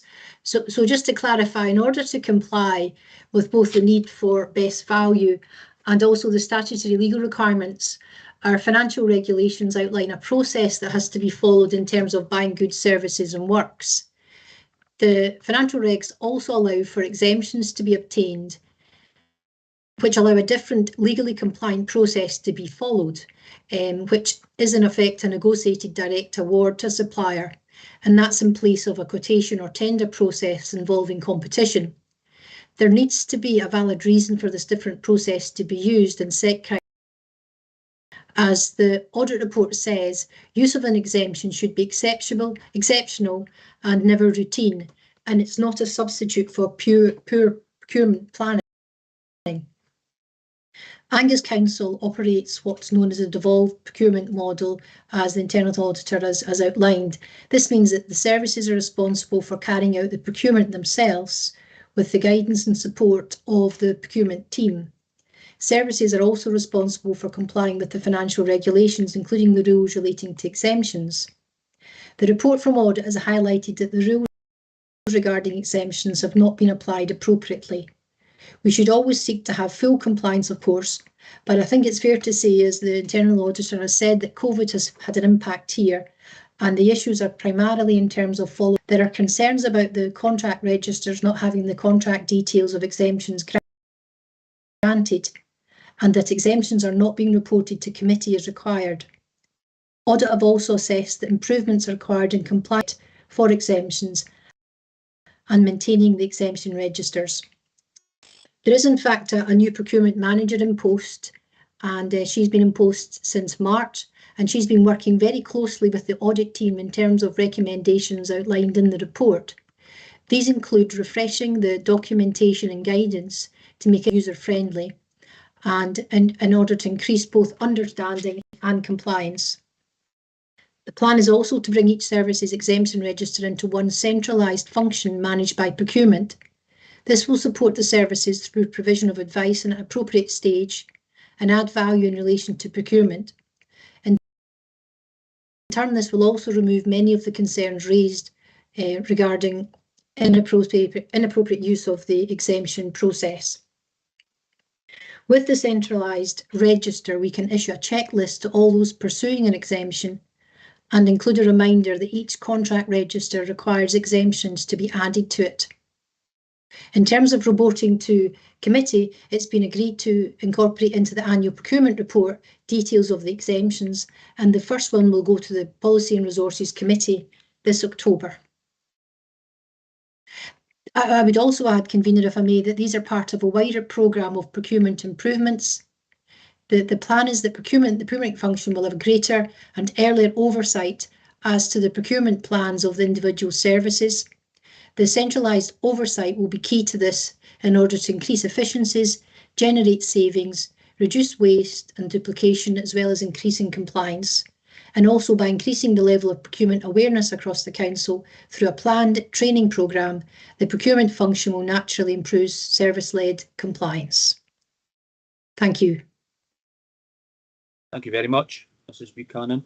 We'll go back to Mrs. Wiley now, and then there may be questions. Thank you. Thank you. The next one I'm reporting today is creditors. We normally, as part of the continuous auditing, look at payroll, creditors, and also system login access. Today I'm only reporting on the duplicate payment element of the creditors work, and you can see on page 95 there that we've got substantial assurance for this piece of work. Substantial assurance means that the control framework that's in place is largely satisfactory, but there are a few areas where improvement might be required. And in this case, it's around the fact that we had, in the period from April to June, we identified 3 duplicate payments totalling just over £16,500. And one of these had already been identified by the payments team, but they're now aware of the other 2 and are in the process of pursuing refunds for these. The final section of my report here is just a summary of the numbers of outstanding actions that are in place from previous reports for all of the directorates. The number this reporting time is slightly higher than last time. However, there are a number of actions that have been closed off during the period, but we've obviously got the actions from the procurement report added in, which is what has brought the number up just to being slightly more than it was last time. But I'm happy to answer any questions that there are. Okay, thank you very much. Any questions from members? No. Comments? Oh, Councillor Devine. There's a comment, Convener. Yes, we'll just... It was just on the procurement. I think we had a very helpful briefing from Alison Gallagher, the new procurement and commissioning manager, on the 11th of August. And I really felt that she had already taken on board quite a lot of what is in this report. And I just felt quite satisfied that our procurement services are in competent hands there. So I know there's obviously quite a lot to be done, but I think she's got a handle on most of it. Yes, I agree totally with your comments, Councillor Devine, absolutely. Is there anyone else for a comment? No. Okay, well, I've got the two recommendations there. They're both for noting. Do we agree to note? Agreed. Thank you very much. Agenda item number 7 is the annual governance statement. Armstrong is going to talk on this one, I think. Thank you. Yes, thank you very much, Convener. Good afternoon, members. Committee at its last meeting in June received a report on the Council's draft annual government statement, and at that time the report detailed that we hadn't received information in relation to assurances around a number of organisations that are part of the Council's group account. So this report provides in relation to the Health and Social Care Partnership Integrated Joint Board, Tayside Contracts, the Tayside Valuation Joint Board, and Angus Alive. And they're provided within the body of the report. The report also details, particularly in relation to Angus Alive's assurance statement, the formal notification of that will come after the Angus Alive board has considered their report, which is scheduled on the 9th of September. And then the final recommendation is really for the convener of Scrutiny and Audit to write to both the Angus Health and Social Care Integrated Joint Board and Angus Alive, confirming the adequacy and effectiveness of their governance arrangements, and the wording for that is detailed in paragraph 5.1 of the report. I'm quite happy, along with Gordon Cargill, to address any questions that members may have. Okay, thank you very much, Mr. Armstrong. Any questions? No. Comments? Okay, then we have the 4 recommendations. Do we agree these recommendations? Agreed. Thank you. Thank you very much.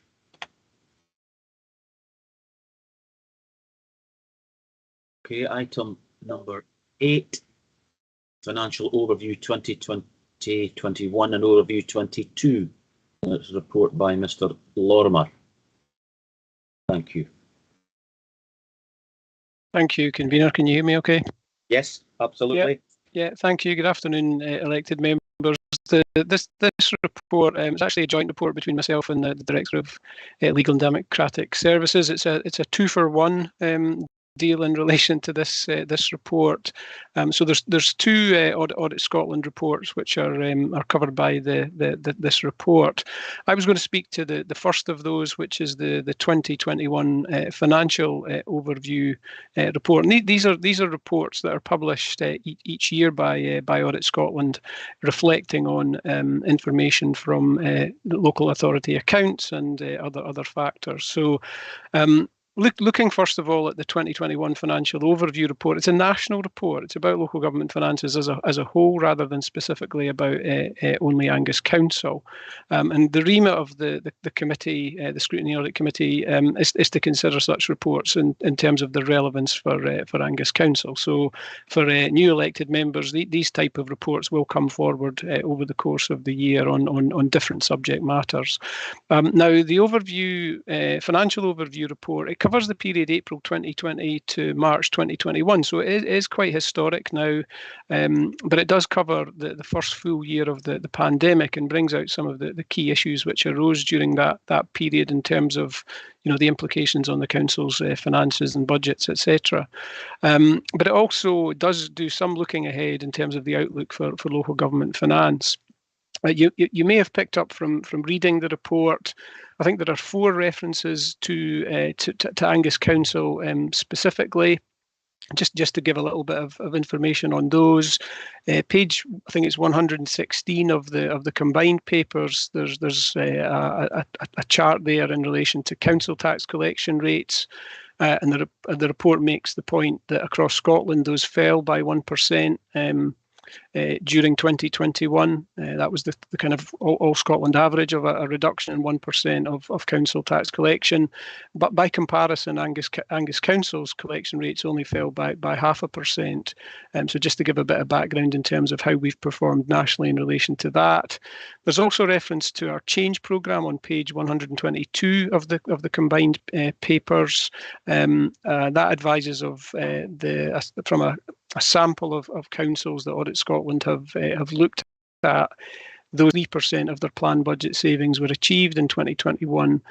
Again, good news for Angus Council. We outperformed that average. Our percentage for that year was 95%. And when we think about delivering that level of savings, through a whole year of pandemic response, I think that's a good performance. So really pleased with how that came out. We're also mentioned in relation to page 124 of the report, the combined papers, in relation to reusable reserves. Again, another comparison of the All Scotland position and the position of individual councils. So every council in Scotland's reserves, or across the whole of Scotland, the reserves increased by 1.2 billion, which is about 46%. Our reserves increased by 18.7 million in that period, which is about 39%. A lot of that was to do with additional COVID funding, which I think was provided in March of that financial year, and which we used partly in that year, partly in the following financial year, and we're actually still using some of that funding in terms of COVID response in the current year. And then the last reference to Angus specifically in the financial overviews, page 132 of the paper relating to workforce capacity, and it does reference there some of the challenges that councils have had, and in relation to Angus, our payroll team are specifically mentioned there. Probably the only other things, Convener, I would mention, are the report makes some points about the importance of accurate transparency, I think I would call it, in terms of management commentaries in the annual accounts, and it also makes the points around longer term financial planning, and those are things we're obviously reflecting on and will look to take on board as appropriate. The report also then looks at the future financial outlook for local government and emphasises the very challenging position all councils are in.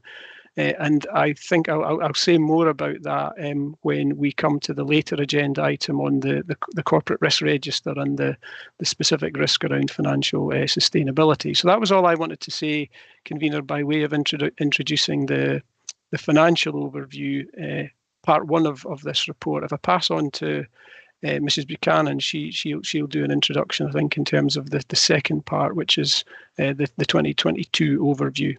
Thank you. Yeah, that's fine. Thank you very much. Thank you, Convener. I will be quite brief in terms of this. As members will see from recommendation 3 of the report, there is in fact a supplement which starts on page 192, and it's done by way of a group of questions to elected members, and the intention is that this will inform a full update report for Council in November on the Council's plans and priorities and what they've done to date in terms of recovery and renewal. And we've had a full workshop, a cross-council workshop recently, to basically we could feed in on that detail, and we'll pretend to provide that report as detailed in November to Council. Thank you. Thank you very much. Any questions for either Mr. Lorimer or Mrs. Buchanan? Councillor Doran, thank you.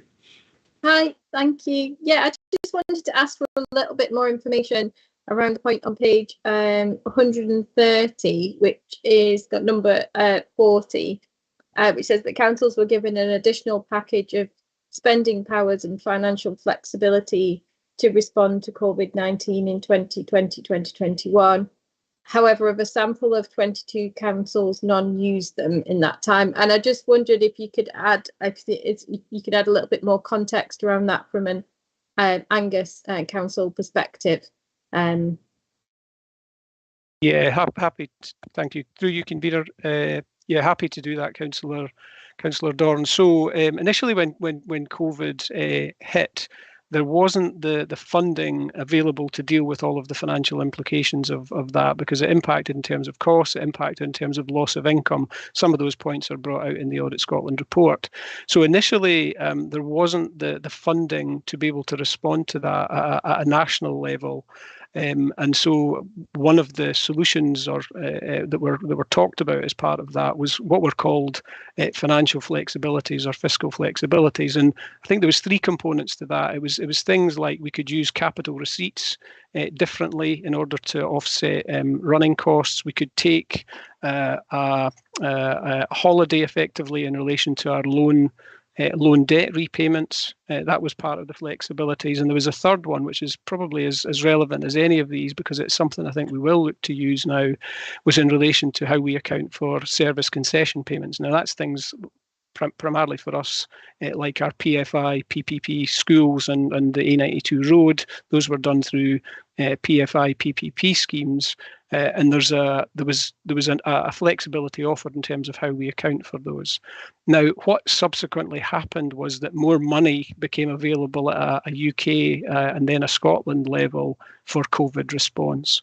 So that meant that a number of councils, including Angus, actually, we didn't have to use those other measures, which all those other measures really did. We didn't create any new money. They simply deferred some of or prolonged the period over which some of those payments would be made.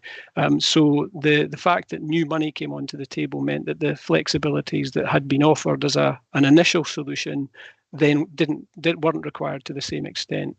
I would say that some of those flexibilities are still available to us, and in terms of our response to the impacts of inflation, etc., we are looking at those again in terms of whether we would want to use those as part of either our current year financial position or potentially future years. So they've not been used to date, but we may well want to use them as we move forward. Some of them are time limited, though, I should say. Okay, thank you for that. Can I just add one more thing on this? And it was just that I found these reports would be very useful, and I found the table that was referred to as well with the questions as well really useful. So I think it would be great to make sure that these have been highlighted to all of the elected members as well, to make them aware of them. Okay, thank you very much, Councillor Doran. Councillor Devine. Yeah, thanks, convener. Mr. Lorimer highlighted two things: long-term planning and management commentary. I was surprised we weren't mentioned in the matter, because I think we do get a really good commentary, but our Angus wasn't actually on that on page 135. As far as the 10-year plans are concerned, I don't know how you do that without a crystal ball, to be honest, but some have managed. So I wondered, have we had discussions with any of the local authorities that have got 10-year plans? Yeah, thanks again through you, convener. Thanks, Councillor Devine. Yeah, I suppose I was a little bit disappointed, like you, that we weren't mentioned in relation to the management commentary. I think our commentary, and it's actually part of the next agenda item in terms of our draft accounts. I think it's a pretty good story in terms of our financial position, but we're happy to take on board some of the points that have been made in this report, and always seek to improve those type of things. In relation to long-term financial planning, our intention is to, and we have looked at what other councils are doing. There's a range of different approaches, I would say, so what we have in mind is to develop a longer-term financial planning framework. So the intention of that is to keep it reasonably high level, and to look at what big factors might impact on our finances as we move forward, whether that's our costs, our incomes, our reserves, our assets, our liabilities, all of those type of things. So I don't intend to try and project 10 years ahead at any level of detail, because it's too far out to really be meaningful. And I have to be honest, I really don't have the staff time and resource to be able to spend on doing that level of detail. So a framework that helps us to plan ahead and informs our medium-term budget strategy, which is our 3 to 4 year strategy, that is how I intend to respond to that. I would say, though, that we do longer-term financial planning in relation to capital, and particularly in relation to borrowing, where we look 25 years into the future on the impact of our borrowing. So we have we have some of that in place. The missing piece right now is that longer term financial planning framework. That is something that we've had on our list to do for a little while, and we've struggled to get that put in place. But that remains our intention, to get that and hopefully bring that to the next cycle of meetings. So hopefully that answers the question. Yes, it does. Thank you. Thank you very much. Councillor Proctor, question? Convener, can I give a comment? Are you not at comments yet? Not a comment yet, unless Councillor Bell, is yours a question or a comment? It's a question. Okay, well, I have another question. I'll Councillor Bell. Comments, okay. Yeah, well, Councillor Bell, thank you. Okay, thank you very much. Thanks. This was actually a really interesting and worrying report.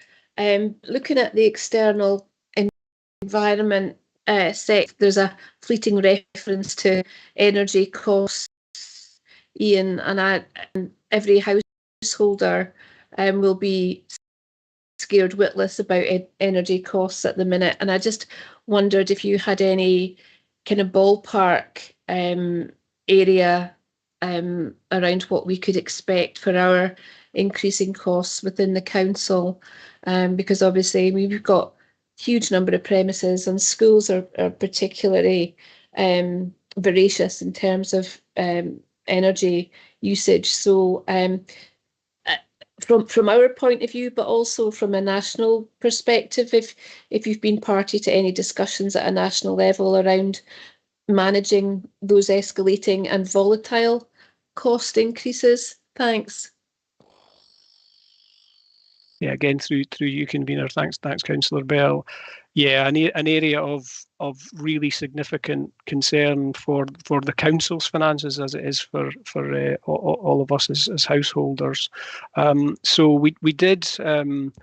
There are discussions ongoing in terms of the impact of rising energy prices into next financial year.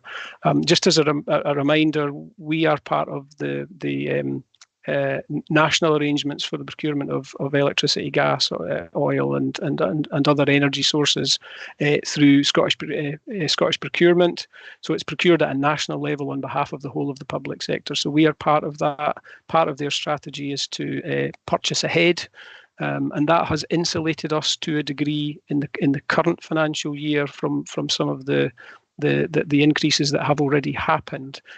Projecting ahead to next year is something that is part of active consideration, and I'm part of a COSLA working group that's looking at that, and we will use that the best estimates that we have from that and through Scottish procurement to inform our planning for future years. But I'm pretty worried about where that may take us because of the escalating cost of gas in particular. And as you say, Councillor Bell, our schools are the by far the largest users of energy across the council. So that is something we will have to deal with as part of next year's budget.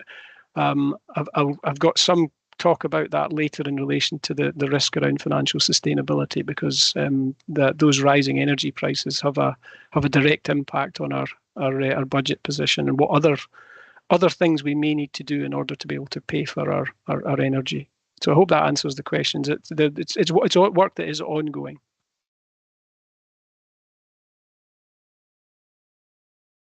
Okay, thank you. We'll go to comments now. If there's no questions, Councillor Proctor, comment. Thank you very much, convener. And despite what you just said there, and I do quite understand the sort of concern and the sort of worry for the future regarding the energy.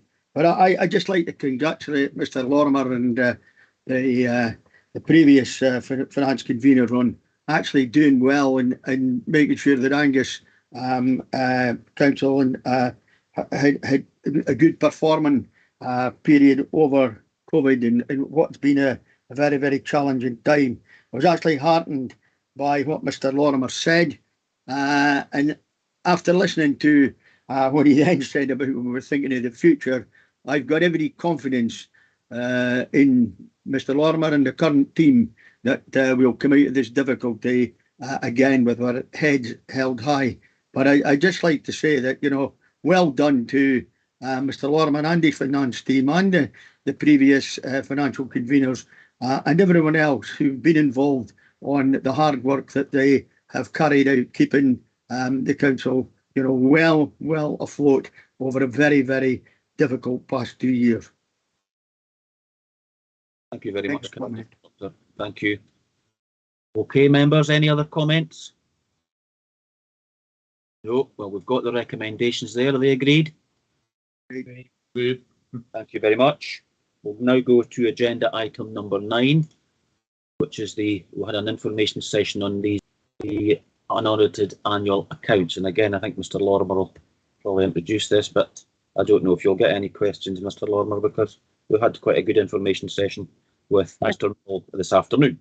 Yeah, thank you, Convener. I was actually going to leave Mr. Mill to speak to this one, mindful that he did the earlier session that you mentioned. So I'll ask Stephen to speak to this one. Yeah, that's fine. Thank you. Yeah, sorry everybody, I'm back again. Yeah, this report covers the 2021-22 unaudited accounting statements for Angus Council. As the convener noted, thanks very much to the members who attended the earlier information session. I'll just give a quick overview of the report and accounts, but it is different content from this morning. So yeah, there shouldn't be too much repetition for those that were there. There's a hyperlink in the body of the report to the accounts, and they've now been published on the council's websites. Any page numbers are referred to are those on the foot of each page of the accounts themselves. So as noted in the covering report in paragraph 4.1, flexibility was afforded to local authorities to delay the publication of the accounts due to the impact of COVID. Officers continued with the normal timetable for preparation of the draft accounts, and these were submitted to Audit Scotland for review on 30th of June. The audited accounts would normally be submitted to the Scrutiny Audit meeting at September, together with a final report by Audit Scotland. At the request of Audit Scotland, it's been agreed with the convener that these would alternatively be presented at Scrutiny Audit on 27th of October. Now, before turning to the accounts themselves, I'd note firstly that a summary of the Council's financial results for 2021-22 financial year were reported to the 30th of June Council meeting in Report 17922, explanation in there about the reasons for variances on capital and revenue for services. Now, on the accounts, they were placed on the internet, and made available for public inspection during July, but today is the first opportunity for members to formally scrutinise the full detail of the accounts and ask questions. So there's a large amount of detail in the accounts, but much of this is notes, providing additional details and explanations and reconciliations between a host of figures in the accounts, and most of this is for technical users of the accounts. So I'd point you to, as it's already been mentioned covering the last report, the management commentary, which is on page 2 to 26 of the accounts, and that's perhaps the key statement for non-accountants, and we've tried in there to summarise the key facts and figures related to the accounts. So looking at paragraph 11 on page 15, that's of particularly interest because it gives a summary of our financial position at the close of the financial year. And I'd suggest the main statements for the committee would be to focus on, if they actually want to look at statements themselves, would be the movement and reserve statement on page 50. And that's, you know, what reserves did we have at the start of the year and what do we have now? The comprehensive income and expenditure statement on page 51, how did we perform against our budgeted income and expenditure? And the balance sheet on page 52, what is the value of our assets and liabilities? So just to point out some highlights for the year financially, on the general fund revenue position, in summary and as highlighted on page 16 in section 11.2, we ended 2021-22 19.736 million better off than planned on the general fund. Now, the main reasons for this are set out on page 17 of the management commentary, with the two most significant items being capital financing cost savings of 3.8 million and also retention of prepaid government grants of 8.2 million. That mainly related to early learning and childcare services. Now turning to figure 8 on page 19 of the accounts, that shows the various reserves in place at the 31st of March 2022. It may be noted there was a balance of 56.049 million in general fund balances. Figure 9 on page 19 demonstrates that 49.563 of this was earmarked for specific purposes. So if we remove those balances that were earmarked from our overall general fund balance, that leaves an uncommitted balance of 6.486 million at the end of the financial year. On the general fund, that is. So on the housing revenue account, that ended 2021-22 with a revenue saving of 1.452 million. However, after use of reserves to support the capital programme, it may be noted from figure 8 on page 19 that the HRA balance finished the year at 4.370 million, a reduction of just over £1 million. Now, that's revenue on general fund and housing. If we look at our capital position and page 17, paragraph 11.3, as noted there, the council spent a gross sum of 49.60 million in capital in 21-22. The programme was impacted by slippage, with 6.4 million evident on the general fund and an overspend of just over 4 million on the housing revenue account. Sections 11 and 12 provide the main reasons for this, but the previously noted report 17922 provides much more detail in this regard if you're interested in the reasons. Looking now at the balance sheet on page 52, our balance sheet position is strong with £727 million of net assets. This is a year-on-year increase of 117 million. The most material movements are due to, firstly, 114 million increase in the value of our property, plant and equipment. There is more detail on this in note 11 on page 75, but this is mainly as a result of an increase in the value of industrial units and schools, which were valued during the course of this financial year. And the second reason for that large movement in our balance sheet is a £43 million decrease in the pension liability. Again, there's more detail in note 21, but this is almost wholly attributable to an increase in the value of assets held by the pension fund through either asset growth or returns on assets. It's important to remember that the balance sheet is a snapshot. So it's a snapshot at the 31st of March 2022, and things will immediately have changed the day after. So we only see that position once a year, but it gives us an outline of the value of our liabilities and the value of our assets at that time. Finally, I'd say that the overall position for the council can be considered to generally have had a good year. We've managed our finances well, we've dealt with our budget pressures through COVID, etc., within the cash limited budgets that have been available, and we've delivered a significant capital programme under trying circumstances with some slippage with regard to the general fund. We also still have fairly healthy reserves, with a reasonable amount of these being uncommitted. I'd note, however, that the management commentary includes a forward look at the council's finances at paragraph 18.3 on page 24. As you'll have heard previously from the Director of Finance, and we've just been discussing, this outlines significant funding gaps to be addressed in our forthcoming budget exercises. And I'm happy to take questions. Thank you, Convener. Thank you very much, Mr. Mill. Are there any questions for Mr. Mill?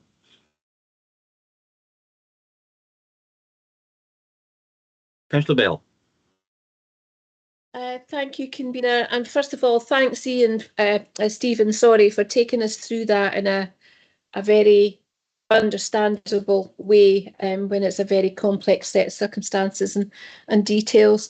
It might be too specific a question, and I apologise for that, but what's the kind of cost benefit analysis on the council retaining industrial units, for example, when market values are high, as opposed to maybe selling them and using any funds released to invest in other developments or services or whatever. Is that something that you could maybe cover off briefly for us? Thanks. I would bring in Alison Smith if she was there, but I mean, generally, yeah, we do. I'm not aware of us doing a specific cost benefit analysis recently with regard to the whole industrial unit estate. I mean, certainly the generate income, which covers staffing costs, etc., and the costs of the units, selling off would only give us a one-off benefit. So generally, we're better to retain them as long as we can fill the units and generate the income. But yeah, not something that's I'm aware specifically being looked at as an overall change in policy, Councillor Bell, at the moment. Notice that Mr. Lorimer's got his hand up. Maybe he's wanting to come in on this, Rebecca. Mr. Mill. Yeah. Thanks, convener. Yeah, as Stephen says, probably need the Director of Vibrant Communities to comment in more detail on this. But the council did agree. I think it was probably, was it around December, January time? I think it was a property strategy in relation to our economic development property. So there is a plan, a forward plan, and a strategy of those industrial units that we'd be looking to keep and those that we'd be looking to potentially to sell on. So I think as part of that work, there was analysis around the needs for future investment versus the rental income that we get. So I think that work has been done as part of that strategy. I'm struggling to remember all of the details of it though, but there is a plan in terms of what we look to do with those properties moving forward. Okay, thanks. I'll go and dig that out. Thanks. Okay, thank you. Any other questions? Comments? Okay, thank you very much. Then we've got the two recommendations there. Are they agreed? Agreed. Thank you.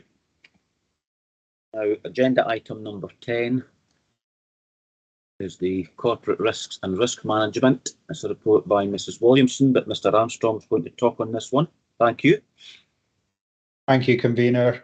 This report provides Scrutiny Audit Committee with an update on the Council's corporate risk strategy and our risk register and the work that the corporate leadership team have been doing to keep our risk register under regular review and to amend it, whether favourably or to take account of new and emerging risks that are on the horizon. So the report provides the detail through the appendices in terms of the changes to the risk register, and it links in with the following report where this committee receives detailed briefings on particular areas of the risk register on a regular cycle. But the high level changes to the overall register are detailed under section 4, and they include things like including our plans and approach to decarbonisation of our fleet and looking at that in the context of our wider climate change risk,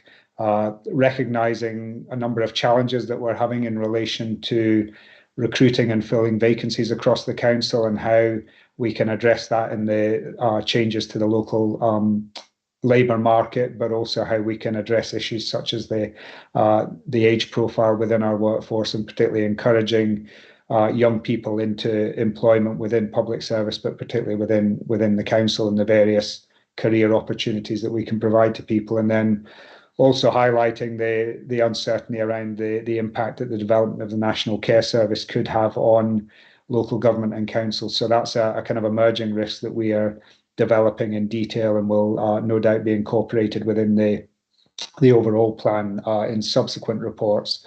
And then again, later on in section 4, it just details some of the shifts in terms of risk scoring that have taken place over the subsequent months, and the de-risking of the issue that we had around data migration. That really has moved into more of an operational matter now. So the overall details included in the report, but I'm happy to take any specific questions members may have on the detail of the risk report. Okay, thank you very much, Mr. Armstrong. Councillor Bell, a question? Yeah, thank you, convener. Thank you, Mark. I just wanted to pick up on the National Care Service assessment. Is that being done in partnership with the IJB? Is that going to be an integrated risk assessment across the piece, or is there going to be an NHS one and a council one? Thanks. Certainly, in terms of corporate leadership team's assessment of the development of the National Care Service, that's very much been done in conjunction with the senior team within the Health and Social Care Partnership. How that translates, because I guess the implications for the council may be different than those for the IJB, so there may be a kind of divergence of particular issues, but that's the kind of conversations that we're having just now. There is, members may be aware, currently a live consultation taking place in relation to the development of the National Care Service, and colleagues across the council are collectively developing a draft response to that would be made available to members in due course. So at this stage, the intention, Councillor Bell, would be to, wherever it is appropriate, to align the councils and the IJB's consideration of that, but there may be particular aspects where the organisations have a different view on different aspects of the National Care Service and the benefits that it could bring or the potential risk it could bring to other aspects of service. Okay, thank you. Thanks, Convener. I've got a couple of wee questions all to do with climate change. Page 243, the very bottom one says, calculate Angus's carbon insetting potential. And I really didn't understand that too much. I have been reading a little bit about in the press about large estates planting lots of trees, not necessarily the right type, to offset emissions elsewhere. You know, rich people buying up land, putting in trees, and then they can go and jet set off wherever they like. But I just wanted to know what that meant in the Angus situation. And then just further down, there are two dates, 31st of March 2024, that's for mandatory e-learning for staff. Wondered if that was when we're going to be completing that e-learning, because that seems quite far away to start it. And down below, we've got the climate change impacts into all Angus Council activities and decisions, a kind of report on anything. You know, there's going to be, sorry, I'm not making this very clear, but there is going to be a template coming out at the end of this year for us to be able to use on reports. And I just thought 24 is quite a long way away for that as well. I'm just thinking we really do need to speed things up here. I don't know if you can answer these, Mark. Well, certainly, like yourself, carbon insetting is a new term to me, so I'll come back to you on that. And I guess I would reference as we've got with the next report around financial sustainability, there will be a particular focus at a future committee around the climate change risk. In terms of the training for staff, again, I would suspect that is in relation to having everything up and running and available across our staff resource. But I do notice that it does say that there has been a delay on the development and implementation of those resources due to kind of not having staff in post. And I'm sorry, I'll have to come back on the other issue you raised as well, Councillor Devine, but I'll pick those up and we'll get a note out to elected members as soon as possible. I think they are going to depend on getting a CCAP member of staff in place. But I was just concerned about, 24 rather than 23, March 23. Okay, thank you. Councillor Dorn, a question? Yeah, thank you. I just wanted mine related to dates as well. I understand there's obviously issues relating to staffing and issues. I'm waiting for further information coming from other sources to help address some of the points within the risk register. But I wondered if it could be highlighted in the risk register about kind of the dates, the movement of dates, as we're seeing more dates being moved and shifted, so that we can better understand the timeline of when things started and when they're going, so that we can better assess that risk of how long things have been going on. And in some instances where things might have been deprioritized for other items as well, I think it might make it easier for us to understand that when we look at that full picture. And I don't know how easy that is to do, but maybe it's a column that says kind of the original start date and when the original due date was and how that's then moved over time. Just to make sure that things aren't it's not the same things that are maybe deprioritized and the focus can be changed when we're looking at that. That was just a suggestion to better understand the reasons why there's been those changes, and but it's just to make sure we're addressing those in the future as well, rather than constantly pushing things back, if you see what I mean. Yes, very, very good points and very helpful suggestions there, Councillor Dorn. The system that this report's extracted from, the Pentana system, does contain all that kind of information that you're detailing in terms of any changes or amendments to timescales. I think what we'll have to pick up with the team is how easy it is to extract that and then put it in a format to come to this committee. But certainly the historical chronology in relation to each of these individual actions and how they have changed is all on record within that system. Thank you. Okay, thank you both. Any other questions? Comments? No. Okay then, are the recommendations on the report agreed? Agreed. Thank you very much. Agenda item number 11, members, is the detailed risk reporting to the Scrutiny and Audit Committee. Thank you. Mrs. Wiley. Thank you, Convener. In a minute, Mr. Lorimer will take you through some detailed information around the financial sustainability risk, but I just wanted to say a little bit about the second recommendation that you have in this report, and it's really just to either confirm or change as a result of what you've just heard about the corporate risk register, the programme of these presentations for the rest of this financial year, which are in page 253 at section 3. It's really just to see whether you want to keep that as it is or change it. Thank you. Thank you very much, Mrs. Wiley. Members, are you quite happy with that? Recommend confirm or amend it? Are we just going to confirm what we've read in the reports? Yeah, does everybody agree that? Okay, thank you. Any questions then, or is Mr. Lorimer going to? No.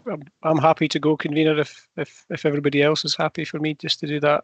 Yeah, brief presentation on the financial sustainability risk. I've got a couple of slides. I'll just do the technical bit of sharing my screen. Bear with me.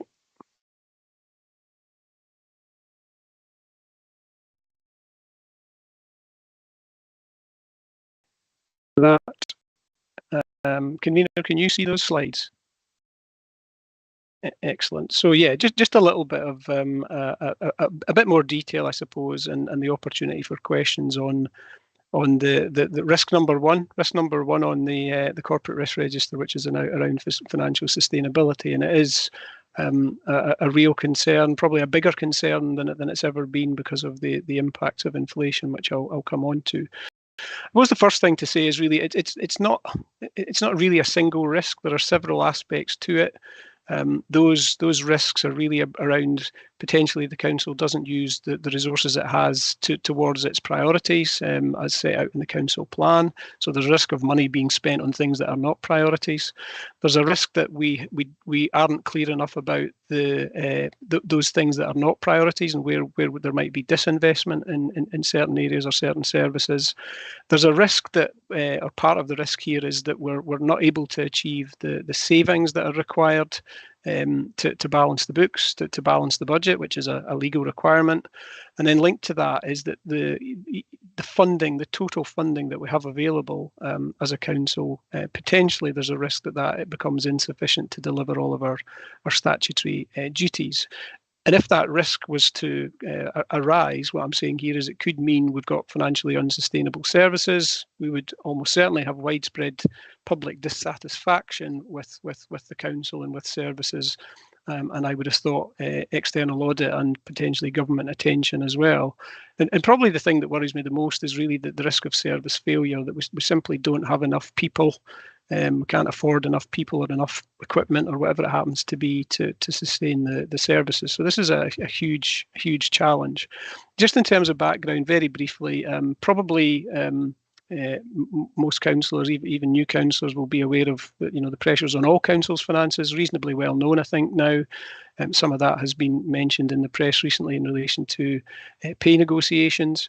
But just as a brief reminder, in terms of our revenue funding, and that's where the main pressure is, most of the money comes through Scottish Government grant. There's only about 81% through that route, and only 19% is raised through and decided locally in terms of council tax. Now, as I've said and has been covered in reports multiple times over recent years, those government grant allocations to councils have been constrained over quite a lengthy period, and where there has been growth, that has generally been for new required to be spent on new policies or new services, many of which we would probably, members would be happy to have seen happen. Now, the trend in relation to grant funding, and I'll say a little bit more about this later on, is for that trend to continue, i.e. constrained funding. That's been outlined in the resource spending review.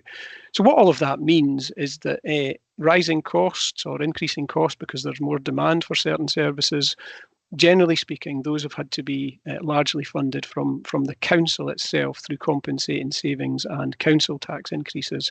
And I've referenced report 7122 there, which gives a bit of an explanation of that, as that affected the 22-23 revenue budget that was set earlier this year. Just a brief reminder of some of the things that have happened. So we have, as an organisation, saved a very substantial sum of money to date, over 78 million over the last 10 years. That's equivalent to a 32% reduction on the starting budget in 2013-14. Those are very, very large numbers that have already been saved. Council tax, a little bit of a different story on that, because council tax freezes have been in place and funded over that period.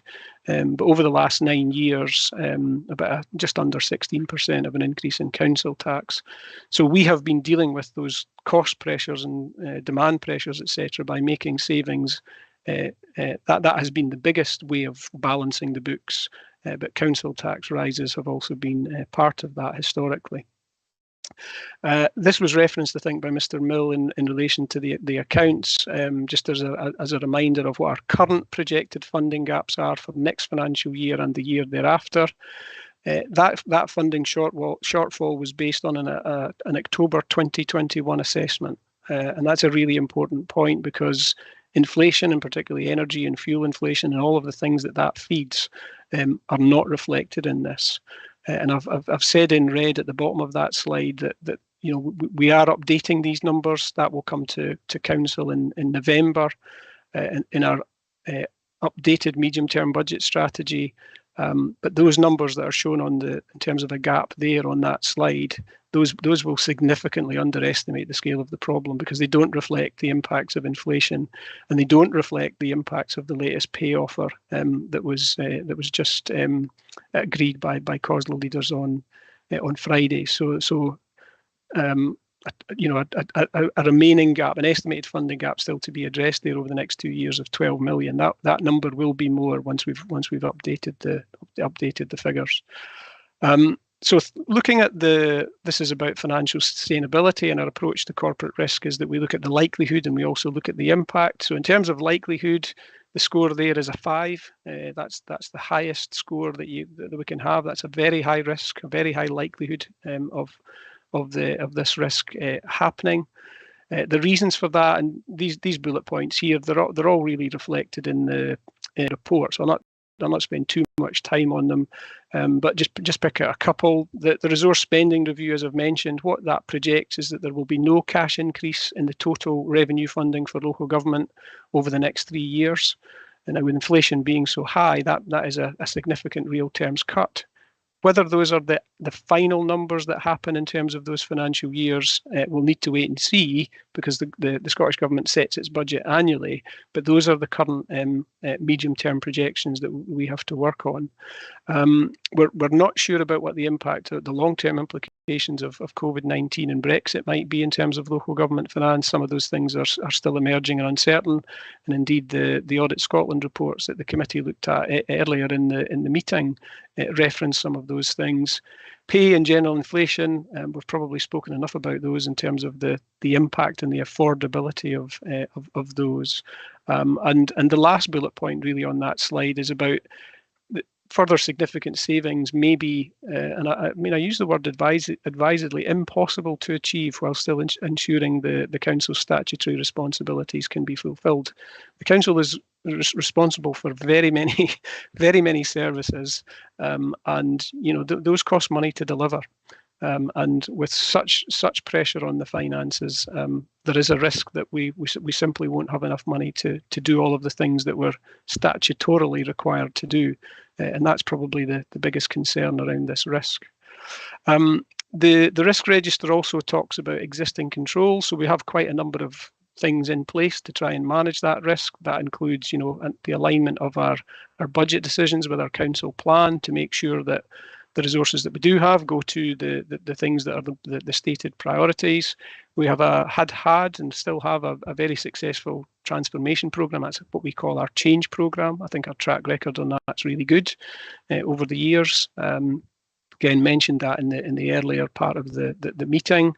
We manage that change programme diligently. That there's a board that oversees that, which meets monthly. We leave no stone unturned looking for savings options and ideas, whether that's within the council or out with the council, and even out with local government. We have robust financial management arrangements, so our budget setting and our monitoring we need to be on top of that, particularly in circumstances like now when inflation is so high and things are so volatile. And we also have, again, as an existing control, that medium-term financial planning, and that doesn't necessarily give us the answers, but it gives us a good steer in terms of what the scale of the problem is. In terms of the further actions to try and manage this financial sustainability risk, well, there's no easy solutions, no simple answers on this one. But what we can do is we can update our change programme, we can add new projects and options in. We will be looking at fallback savings options. Probably those would be direct cuts to services, but we need to have those, and if it requires that. We are preparing, as I mentioned earlier, a longer-term financial planning framework, which should again help us with our forward planning. And the medium-term budget strategy, as I mentioned, will come forward in November with an update to the number. I think it was Councillor Gordon's question earlier in the meeting about those financial flexibilities. We will be looking to use, or certainly assess, whether they would be appropriate for us to use the flexibilities that are now being made available in relation to our PPP contract costs. And I'm hopeful that might give us a reasonable benefit to help with our financial position. And I'm also, Stephen mentioned this, Mr. Mill mentioned this in relation to the accounts, the level of commitments against our reserves. We're doing a line-by-line review of those existing commitments to try and free up further funding to deal with some of the inflation and other challenges that we have. So those are the actions we're taking. The other side of the risk is around the impact, and to the impact. So that a likelihood of 5 and an impact of 4 gives us a score of 20,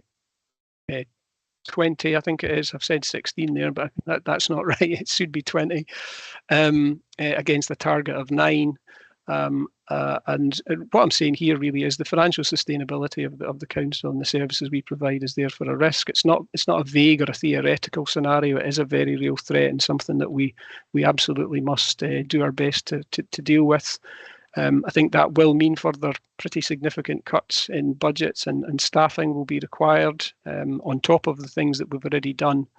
It's not a new risk. This is not a new risk. This has been in a risk register for a few years, but with each year's budget, it becomes harder and harder, and therefore the risk becomes more and more severe. Why? Well, it's really why is that situation arising? It's really a perfect storm of factors coming together. There's the scale of the savings that we've already made. We can't save more on what's already gone out of the budget, so we need to find new options. The vast majority of the council's budget is in higher profile services, really important services, schools and care services and waste and roads. And we also have pretty large amounts of our budget that are where the costs are fixed. And if the costs are fixed, it's difficult to make those type of savings. We do have now very high inflation. That's not been an issue. Excuse me. That's not been an issue over recent years when inflation's been much more modest, but it's a bigger issue now. And we also have the cost of living impact as a council to worry about in terms of the impact on Angus citizens. So can we just pass on our rising costs to citizens in council tax increases or increases in council fees and charges? That would be a potentially difficult thing to do. And I've mentioned really the resource spending review, and the outlook for that is very difficult. So it's a combination of all of those things that really gets us to a real threat in terms of our financial sustainability and a very significant risk. And that was me, convener. So I'll stop there. I'll stop presenting as well, so I can see everybody again and open up for. Councillor Vaughan, a question. Thank you, convener, and thank you, Ian, for that update on our financial position. You mentioned about the impending possible pay increase for staff. Now, obviously, that's a concern. We know that it's been mentioned by COSLA that they're looking to provide them with 5% increase if that's acceptable. I maybe missed it there, but did you confirm what additional cost that is to our budget at the moment for going up to 5%? Because I believe we had about 2% in the budget at the time in February for an increase. You convener. Yeah, thanks, Councillor Vaughan. It was mentioned on the impact of pay was on the slide in relation to the forward projections, but that was on the basis of we budgeted for the current year for a 1.5% pay rise. That cost of that would be £2. Now the week before we set the budget back in March, COSLA at that time had offered 2% rise. So we knew when we set the budget that there was already a gap of 0.5%, which we reckon was about £900. So the offer of 5%, and it really depends on the detail of package of what that actually looks like. There's still further discussions to happen between COSLA and government around funding and some of the flexibilities that might be available in relation to that, in order to then know what is the total gap. I on the basis of the information that I have at the minute, reckon that gap would be somewhere between that additional cost that the council would need to Sorry, I've just realised I didn't have my mic down. Apologies. Were you hearing me okay? Slightly, but we caught the gist of it, I think. Sorry, I moved my mic up to have a drink of water and forgot to put it down again. Sorry about that. Do you want me to go back over what I've just said? No, I certainly caught up to that point. It was a bit jittery, but I caught up to that point where you mentioned your mic. Yeah. My apologies for that. Schoolboy error on that one. So where I was getting to was I think on the basis of the information that I have at the minute, and this is still subject to further clarification and development, that we would have another somewhere between another £2.5 and £3 million of a cost to deal with in the current year on the basis of that 5% offer. But that is something I think if we refer back to the council meeting in June, I'd flagged that as an area of risk. We do have other inflationary pressures that will affect the current year's budget, so we will be bringing a further update on budget and the implications of both pay and other inflation probably in the next cycle when we do the first budget monitoring report of 22-23. So apologies again for not having my mic on properly. And I take it you're scrambling about trying to find that 2.5-3 million just now. I know there's still further details to come out. and it might be a slight betterment someplace, but obviously we're still going to have to find probably the majority of that figure, and that's not going to be an easy task from what you've just told us. Is it something that, you know, I'm not going to say you've got up your sleeve, Ian, because I think you've used everything that's up your sleeve, but you know, this is quite a hard task that they're setting you just for this increases. Are we likely to see any betterment from the Scottish Government on that? I mean, that's something that's been discussed at a national level, so we'll need to see how those discussions and negotiations go. Because the budget for 22-23 has now been set, council tax has been set for 22-23. There are limited options for us in terms of how we would fund the additional cost in the current financial year. The most obvious and likely route we would use for that would be to use our uncommitted reserves, which were referred to in the earlier paper. So that would deal with that additional cost in the current financial year, but it would then add to the funding gaps into future financial years, and we would need to find more permanent savings options to deal with that. But as I say, there's still a fair bit of discussion and negotiation happening nationally in relation to both the pay offer and how it would be funded. So I think it's one we'll have to watch this space. Okay, thanks, Ian. Thanks, Convener. Anybody else got a question? No. Any comments? No. Okay, thank you. Then we've already confirmed that the programme at section 3, recommendation 1.2. Do we agree this report? Agree. Thank you very much. Getting there. Agenda item number 12, the Regulation of Investigatory Powers Scotland Act 2000 quarterly report by Mrs. Buchanan. Thank you.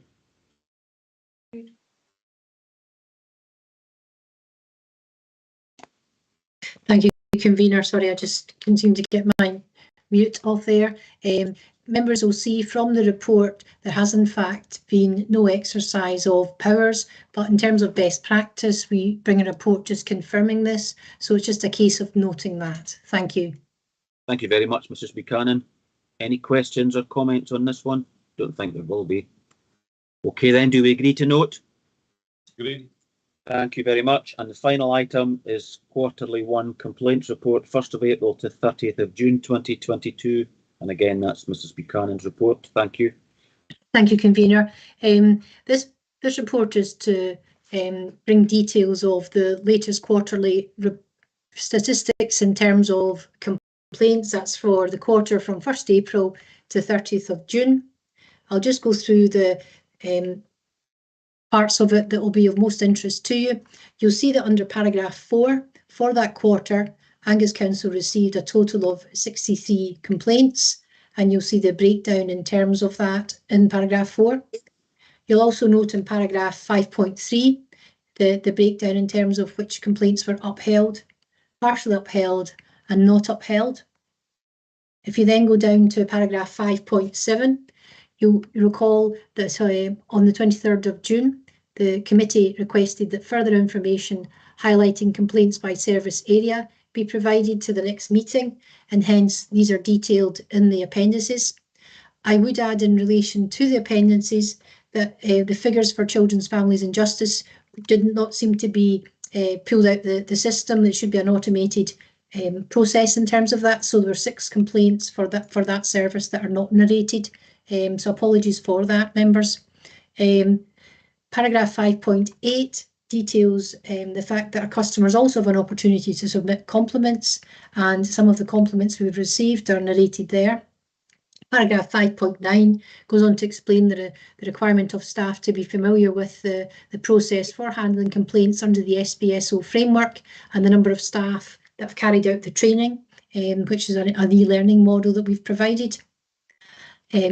Paragraph 5.10 talks about, which is one of the main aspects of complaints, is to ensure that we learn from complaints. And towards the top of page 266, it narrates an example of the learning that we have in relation to a school absence reporting procedure. And then just onto the various appendices in terms, you'll see that the detail of each of the complaints, as far as we can provide that, the findings and whether it was upheld or not, or partially upheld. Happy to take any questions, convener, insofar as I can on the detail. Okay, thank you very much, Mrs. Buchanan. Any questions? Councillor Bell, thank you. Thank you, Jackie. And I'm really pleased to see the compliments in there. I do think it helps staff see and the public see, where things do go well. But I notice, there's quite a theme around property maintenance coming out through there. And I just wondered when departments get the result of that complaint, if you like, an action or policy amendment or whatever, does that then feed back into the complaint system as a holistic record? It's just a technical question. I'm not sure how the system works. Review of the actions that are taken. Thanks, Jackie. Thanks, Councillor Bell. So you're speaking about where there's a particular issue that seems to happen more than once, and what you're asking is if we then take a learning from that across the council? Well, no, the learning aspect is covered in the paper. I just wondered if it comes back into the complaint system to tie that off. At what point is that complaint tied off?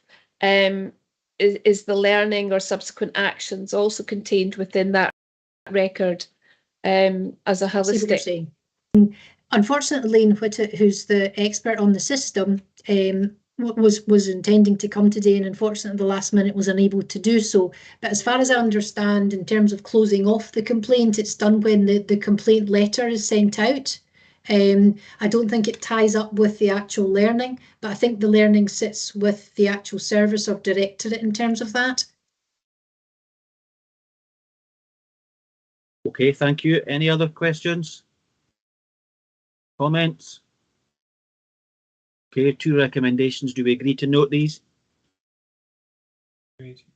Okay, thank you very much to everyone, officers, members, for your input, your questions, your comments, and I'll see you on the next screen. Okay, thank you. Have a good rest of your day. Thank you very much. Thanks, Convener. Bye. you.